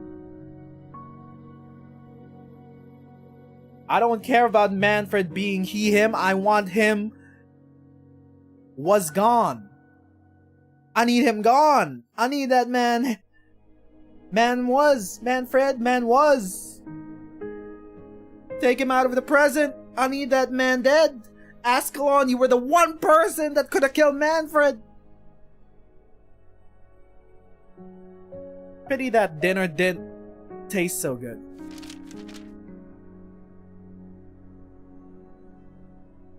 Testing, cough.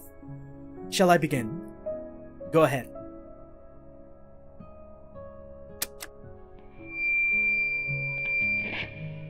This is Vina Victoria, As Speaker of Londinium's Parliament, I now address all of the city's residents who took part in the resistance during the war and who yet live.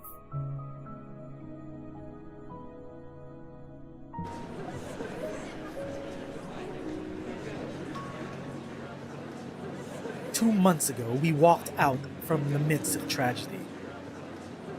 You lot, shut up! Can't you tell the speaker started her speech already? On behalf of Parliament, allow me to convey our respect to those heroes who contributed to the war effort. Every citizen, every soldier of the Ducal Alliance, every fighter of the Exemplars. The city will remember each and every one of your deeds, and honor all those who are no longer with us. The pub falls silent as everyone lifts their cups. To you, my brothers, and to me.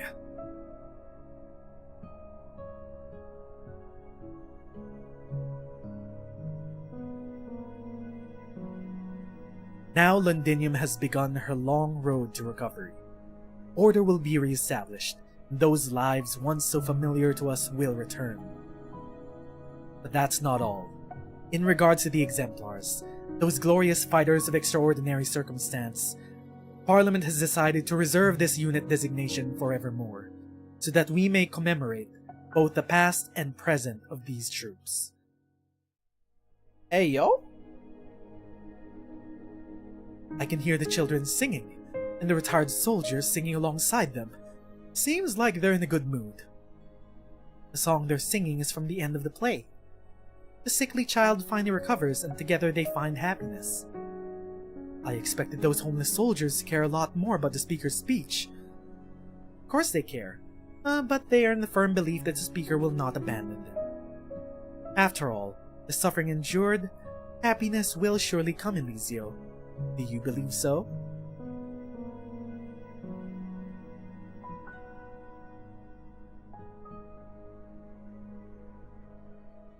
We're not disbanding the Exemplars, it seems.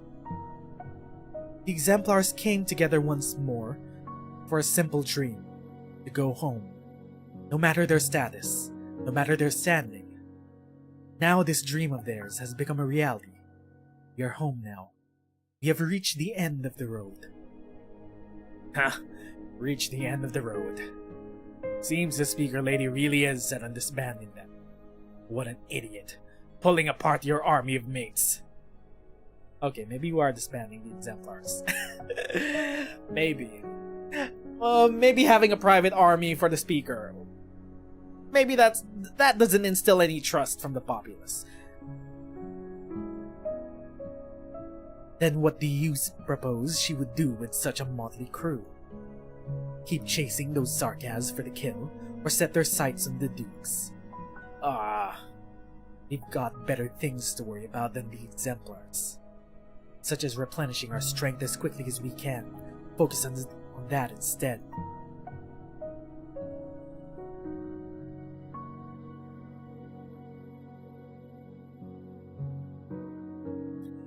Many former Exemplars have joined the Defense Forces ranks, continuing to protect our homeland. As for those who no longer wish to bear arms, they have the right to enjoy peace alongside their families. Parliament promises each and every one of our Exemplar comrades a place to settle down. It may take a long time for this to come to fruition, but the door to the Speaker's office is forever open to my friends. I'm afraid it'll take a few years to see this through. You've got a long road ahead of you, Vina. Coming along for dinner, Catherine. There's a few old retired blokes who would have reported back to the factory. They'll be real happy to see ya. Surely you're not just angling for my stash of smokes. I worked real hard to collect them. Ha! Fine. I'll come along. Oh, right. While you're at it, tell everyone to bring a few friends along. Once Parliament helps us restart more factories, the hands we'll have now won't be enough.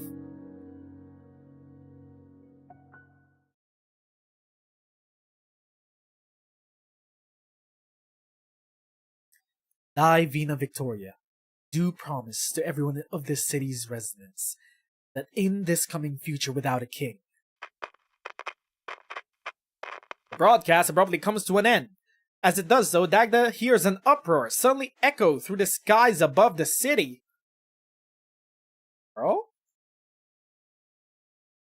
Why the cutoff? What's going on at Parliament? Milscar? Madame Speaker, Madame Delphine. While I was fixing up the broadcast system, I noticed this old component. It's ancient scrap, should have been replaced when His Majesty Alistair was on the throne. Who would have thought an unremarkable thing like this could still hold up until now? My mentor never told me anything like this. So, it's all just an accident. Why was there suddenly something on your maintenance checklist that wasn't there before? I just followed what the system synced up to me.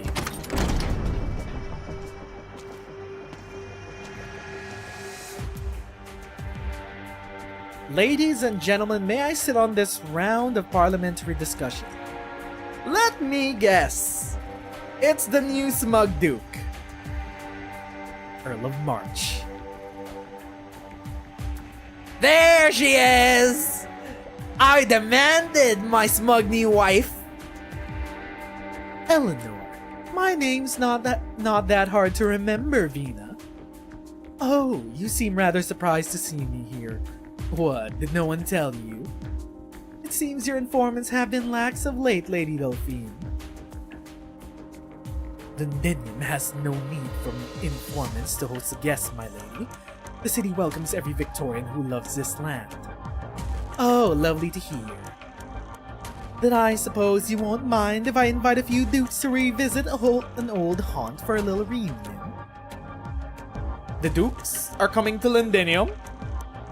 Judging by the time, they should be arriving any moment now. Considering their sensitive position, the Dukes are hesitant to drop in on a specific person's home, so I was forced to borrow one of your places. I hope Parliament will understand. You're also welcome to join in, Vina, and you too, of course, Delphine. I know you're about to leave for Windermere. There are a few friends who hope you can take their condolences for your mother along with you. Eleanor doffs her hat, greeting Delphine with a smile. She then immediately walks to Vina's side and lowers her voice. I loved your speech. A very sensible decision. Yet, far, far too impatient. There are some things you are free to say to us, but not to the common public. Do you people want to put a crown on Siege? Why? They want to crown Vina king so they can manipulate her from the background.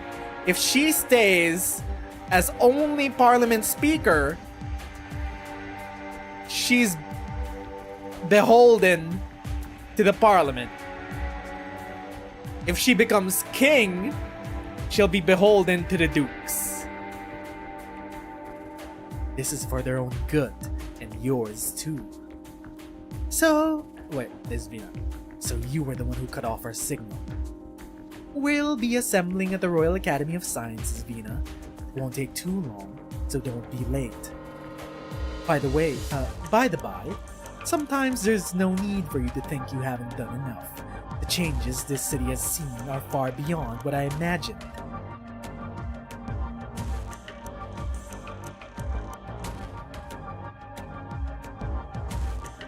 Are they going back to Westerlake? Oh wait, no. Right, they said the Royal Academy of Sciences. Wow, short-term memory. I assumed your grace would have less of an appetite. Oh my god, the Dukes are here. I've always been a practical lad, Eleanor. We all know the situation in Londinium. This light wine and bread is already enough to show us the speaker's good faith. The Duke of Wellington is absent yet again. He's just fucked right off with Ablana somewhere out there in the wilderness. It seems the alliance between yourself and His Grace is not as reliable as I imagined. We all know we're here for more than just pleasantries, Your Grace. Old Wellington would never have come in the first place. How do you believe we should treat with Duke of Wellington, Vina. If it has not to do with Londinium, it has not to do with me. Oh, really? Would he really care what you all think? He's always been the one to seize the initiative. All we know is that since the battle for the walls ended 2 months ago, the engines of the Gastrel and the other frigates have not rested for even a moment. Wellington has been waiting for you to bite. I'm afraid to say he's very disappointed in you all. Oh, quite right. But what you see is merely one side of the matter, Delphine Windermere. In old Wellington's eyes, it is still far, far too early to decide what sort of relationship will exist between Tara and Victoria. In these 2 months, we have had a tacit understanding. So long as nobody moves to break the silence, then silence we shall enjoy. But really, it's Her Grace over here whose emissaries are always sneaking into Wellington's demesne. She's much better qualified than I to speak on the matter, no? Once I return, I will be investigating who has been going against my orders. Oh, after you return to Windermere, young Delphine, I would be happy to welcome some tired guests at the Lincarntine Winery whenever you like. Could we dispense with the banalities? Londinium may welcome all Victorians, but we have no time to waste chatting with each and every one of them. There are so many issues affecting our citizens and need urgent handling, all more important than the people sitting here. I am, of course, well aware that your sudden visit to Londinium is also thanks to tacit understanding. I know that Wellington's only an excuse. Parliament will not interfere in this matter, so if you're willing to discuss next, what you're willing to discuss next doesn't involve Parliament, then I don't need to waste my time here. That's where you're wrong, Vina. The Duke of Wellington's choice really does have something to do with you. Or to be more precise, to do with the late king, your late father. What are you up to? 26 years ago, old Wellington never cast a vote in the matter of how to handle your father. He simply watched in silence as King Alistair was led from the throne to the gallows. Thereafter, he was disappointed. Disappointed in Victoria. Disappointed in the Dukes. Disappointed in your father. From that moment on, the tug of Tara's undercurrent has never ceased. Duke Windermere never mentioned any of this to me. Your mother didn't care. No one regretted executing the king. Sorry, Vina, you know I don't mean anything untoward. Just because old Wellington himself never come to Londinium doesn't mean that he has no interest in the city or in you. For the time being, we still do not know his true intentions, but just because the throne has sat idle for many years does not mean Victoria needs no king.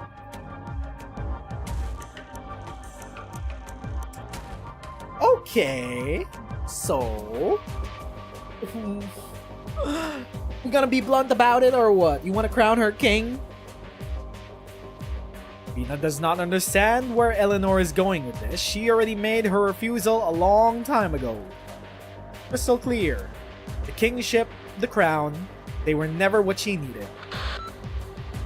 Bloody hell, Vina. Patrols just come by your office to tell you the crown's been stolen from the throne room. What? The crown. Pardon? It seems our meeting must be postponed, Speaker Victoria. There are side matters that require your attention. If you need help, Vina, you know where to come find me. Oh, chances are we'll be troubling you a little longer, Madam Speaker. You sodding.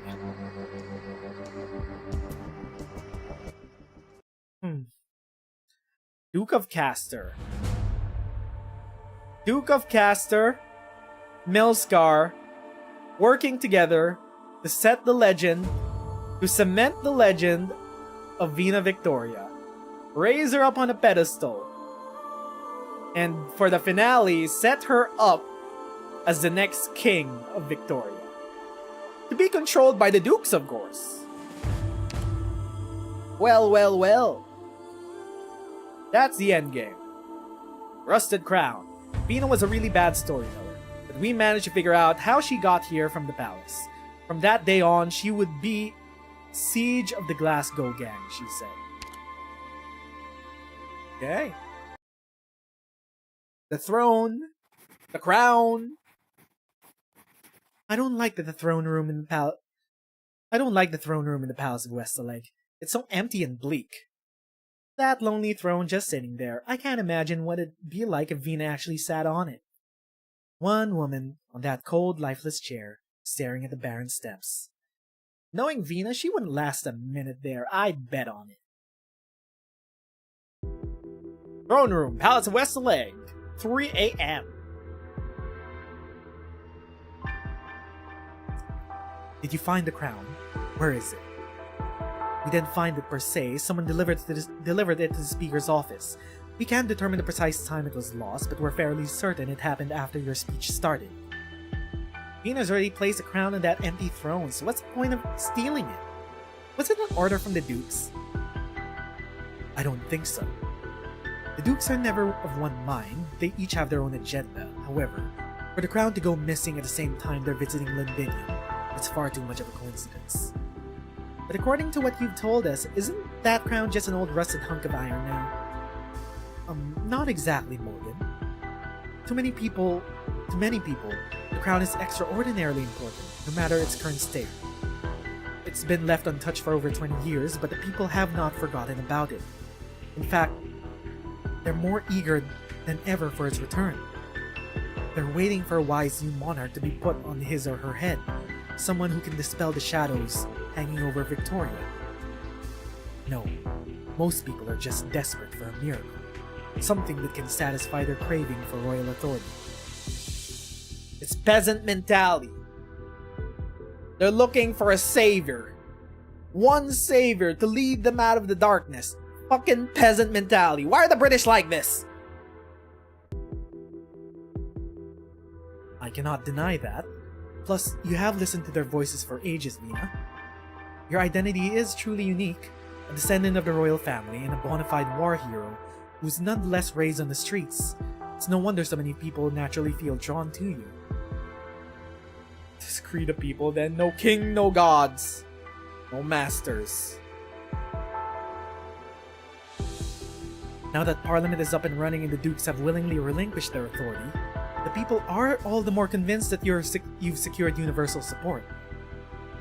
The next step is plain as day. But the Dukes have no intention of doing anything like that. Okay, Morgan. Morgan, you're kinda naive here.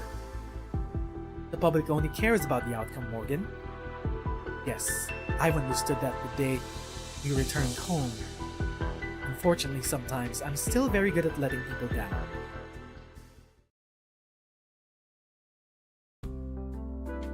What?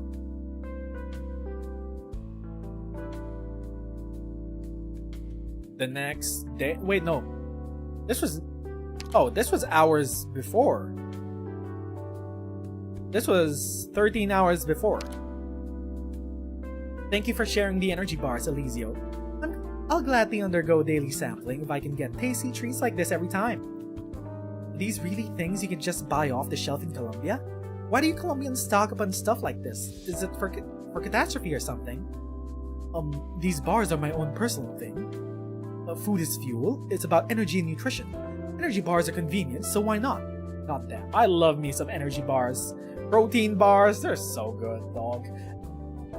As you grow older, junk food feels worse and worse to eat, like you want to kill yourself after eating junk food. But energy bars, though, energy bars, protein bars just taste better and better as you grow older. This is probably the oldest sounding I've ever been. Then again, Diane definitely disagrees with me on this. She's more of a foodie. I understand we're thankful just to fill our bellies in Londinium these days. Her Royal Highness Alexandrine has worked very hard to ensure that we have enough food to eat. Quit yapping his ear off, will you?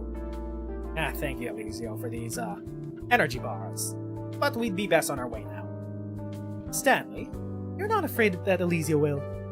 Of course not. I surely can't be arguing with you about such stupid things in front of someone else, right? It's not proper. Huh? He doesn't like it when I refer to Alexandrine as Her Royal Highness. That's all. He and I don't see eye to eye politically. I think having a king again wouldn't be half bad if but he insists life was worse for us when the monarchy was still in power. You gotta cut that peasant mentality out. You gotta kill the peasant part of your brain. You already got a parliament going on with everybody's voices equally heard. What's so wrong about that, dog? Well, we're trying to get everybody's voices equally heard, but sometimes, you know... no, sometimes there's still blood boiling with the sarcasms, and the sarcasms are once again treated like lesser than dirt and secondhand citizens. Even if they were born and bred here in Londinium, they're sarcasms. They don't belong here. We gotta deport them. God fucking damn it. Pina, gotta be way less pragmatic about this shit. But think about it. Whether it was back then or right now, aren't we managing to get by all the same? So, you're saying the presence of a monarch doesn't really impact your life all that much? It doesn't matter what she thinks. Even if someone does ascend the throne again, it's not like we'll be invited for the coronation feast. Stanley, when are you gonna come up with an argument that actually convinces me? Sorry about this, Eliseo. I need to talk some sense into this stubborn mule. Oh, by the way, about the increased patrols in the city. I've heard a rumor. Supposedly, someone stole the crown, and the defense forces are investigating anyone who might be connected with the theft. Let's go, Stanley. Goodbye, Eliseo.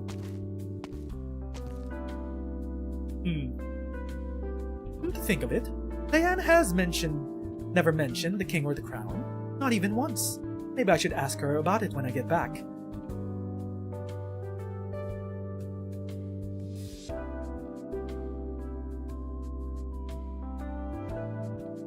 Eliseo, you should take a break.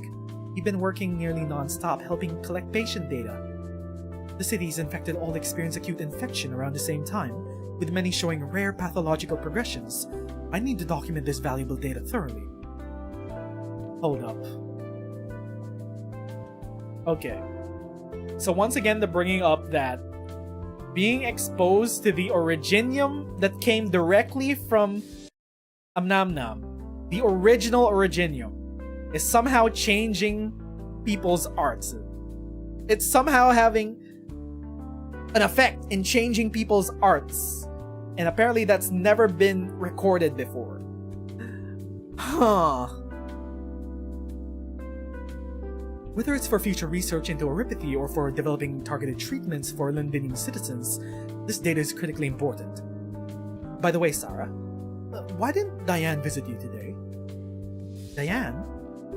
I thought she was helping you. Many of my old comrades came by the sanatorium today. They wanted to ask if anything unusual had come up recently. We were hoping to bring Diane along for a little reunion with them. I feel like there's gonna be a twist. I feel like... there's gonna be a twist involving the exemplars. I feel like the I don't know. Just a gut feeling that maybe it wasn't Milscar that stole the crown and put it on Vina's doorstep. Maybe it was the exemplars. Throughout the whole war, Vina never told us where she found that crown. But it didn't matter. None of us cared, and no one would ever think of that, never see that hunk of iron ever again. It was supposed to remain sealed in the throne room in the Palace of Westerleg, left to corrode and decay into nothing. The age of kings is over and done. That's what a drunken Vina said to me, with her arm slung around my neck. And yet, barely 2 months later, here it is again, staring us in the face. The ghost of this ancient empire refuses to let go. It's always ready to claim its next victim.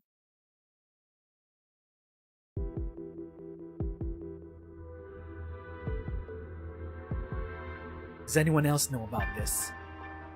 We've taken steps to contain the information and we'll do everything we can to minimize its impact. So what do we do with this thing?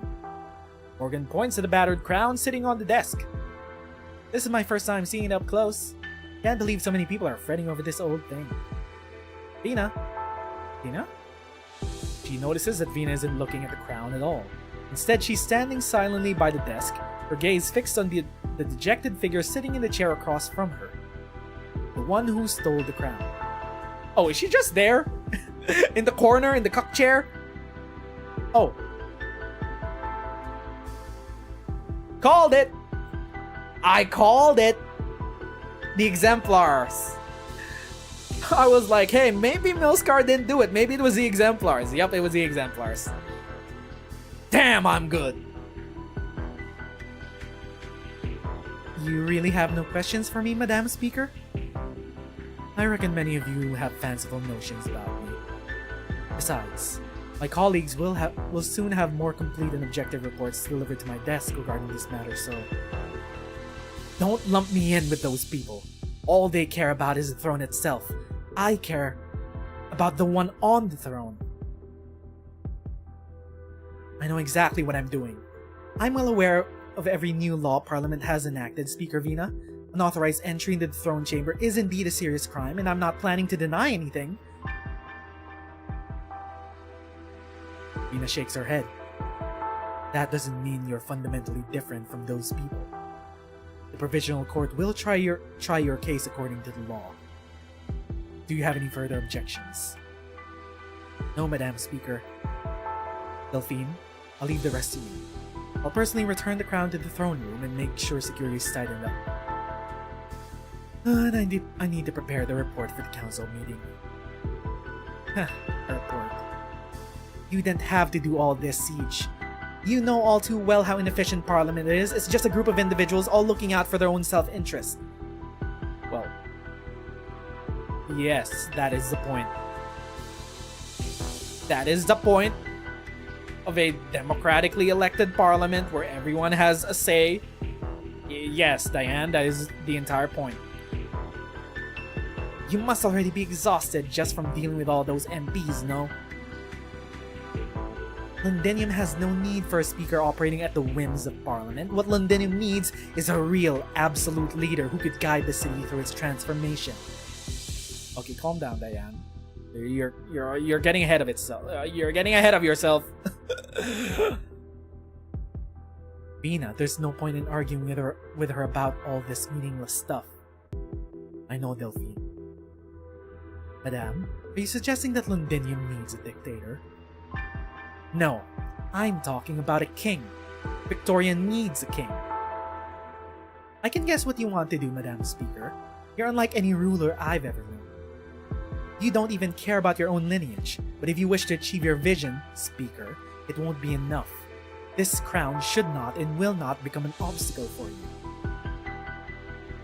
He stands up, giving Vina a crisp salute. That is all I have to say on this matter. I give my thanks to the Exemplars and the Siege for all you've done for our homeland. I'm fond of the changes she's undergone and firmly believe she'll become an even better leader in the future. It's just a shame that her transformation is still so slow. I won't live to see that day myself. Let's go, Lady Delphine. Where should we head next?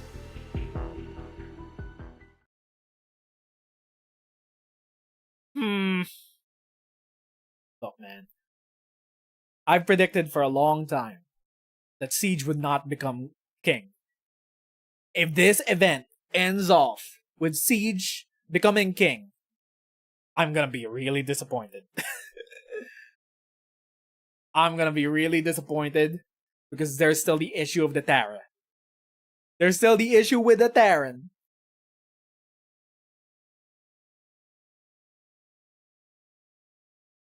Do you really know what I wish to do? You want to change Victoria. No, you want to defeat her. You want to defeat the Victoria of the past.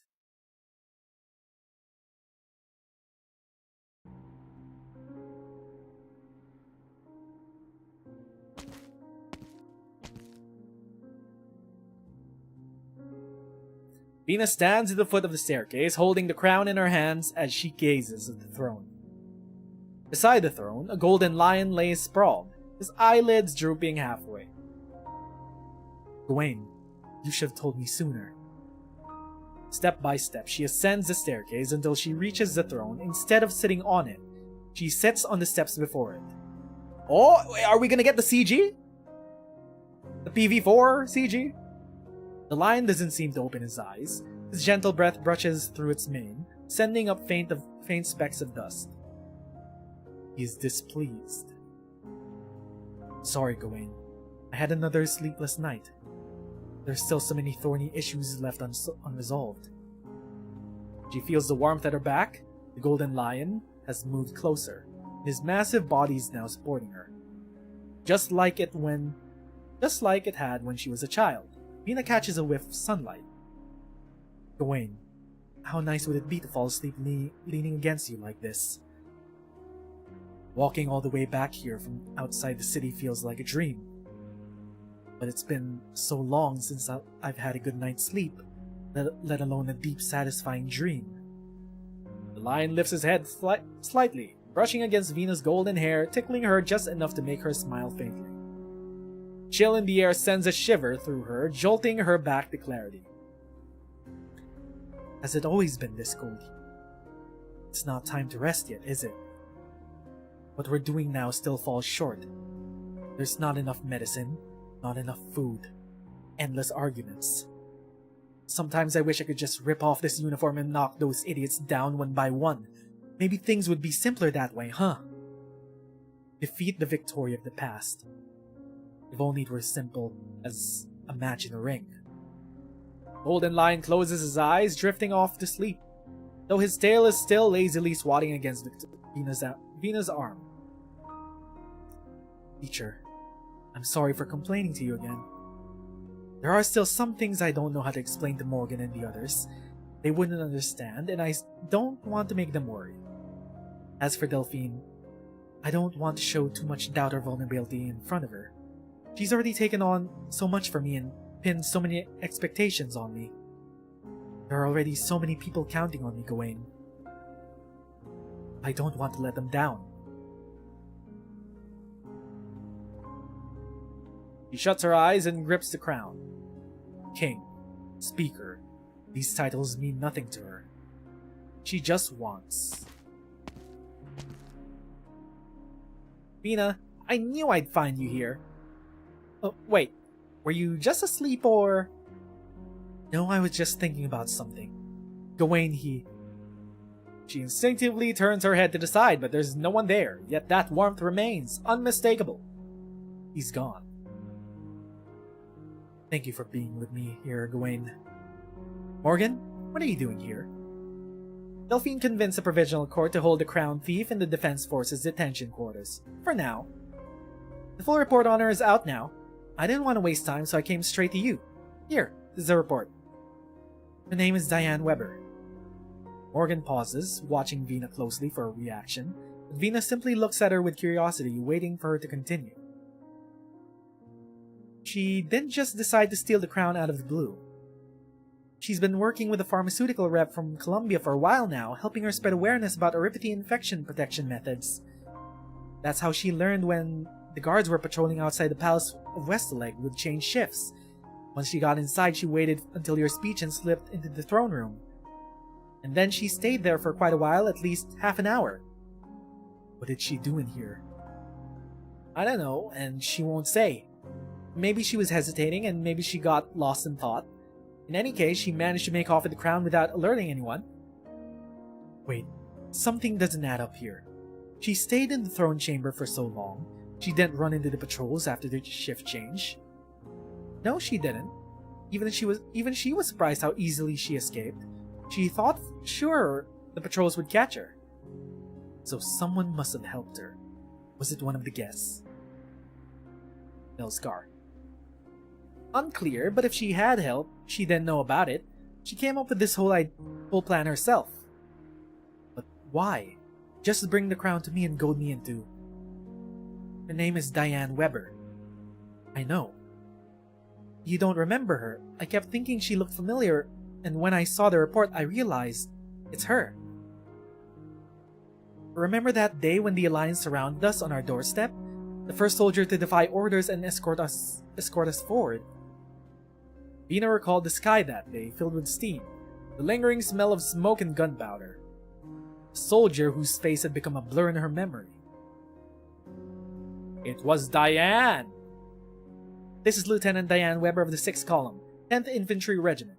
Lower your weapons, soldiers, and escort the exemplars in their advance. Before I was a soldier, I was a Londinier. This is my home too. Go, Siege. The fight is not over yet. We will take back what is ours.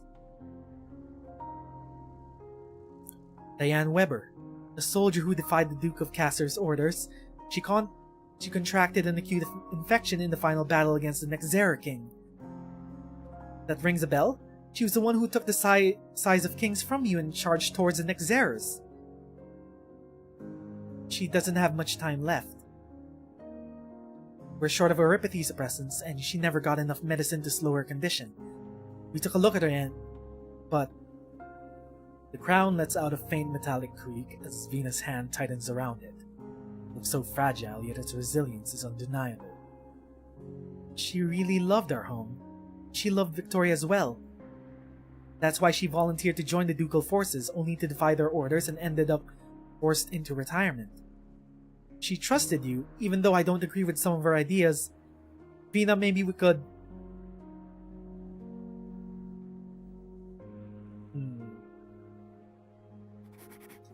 I never finished asking for mercy on Diane's behalf.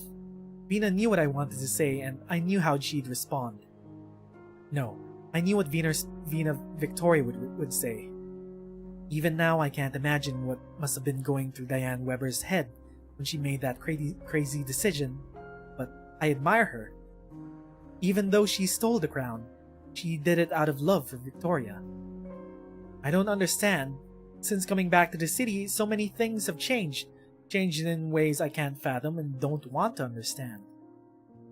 And on that day, I finally made up my mind. From the end of that final battle outside the Palace of Westerleg until now, I've lingered here for far too long. Maybe it's time to go home. Back to the boxing gym. No! Wait! Morgan feels like she doesn't belong in whatever path Vina seems to be paving forward. Shit. That's how we're gonna end this stream? Shit. Okay. A few things happening. The Dukes, well, most of them, are back in Victoria, plotting something. Milskar plotting something to solidify Siege's rise to power. Lots of people pulling strings to try to put Siege on the throne.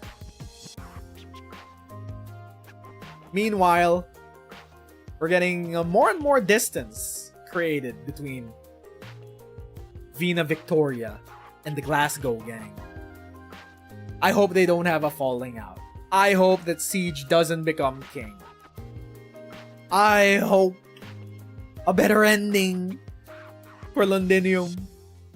But I think that's gonna be that for today. Thank you to everyone who stopped by, chill down, and chat. Watch this react and read through so far of ending a grand overture. We will finish off the story on Sunday this weekend. But before that, on Saturday, we'll be playing through EX stages. Hell yeah. Can't wait. I wonder how the Steam Knights equate into this. Because through the gameplay stages, we fought Steam Knights. We haven't seen a single Steam Knight in the story anyway. There's that. A lot of things to think about. Once again, my name is Nez and thanks for watching. I'm gonna see you friendos this weekend for EX stages, challenge mode, and then on Sunday, we're finishing off our story reading, ending a grand overture. Bye-bye, friendos!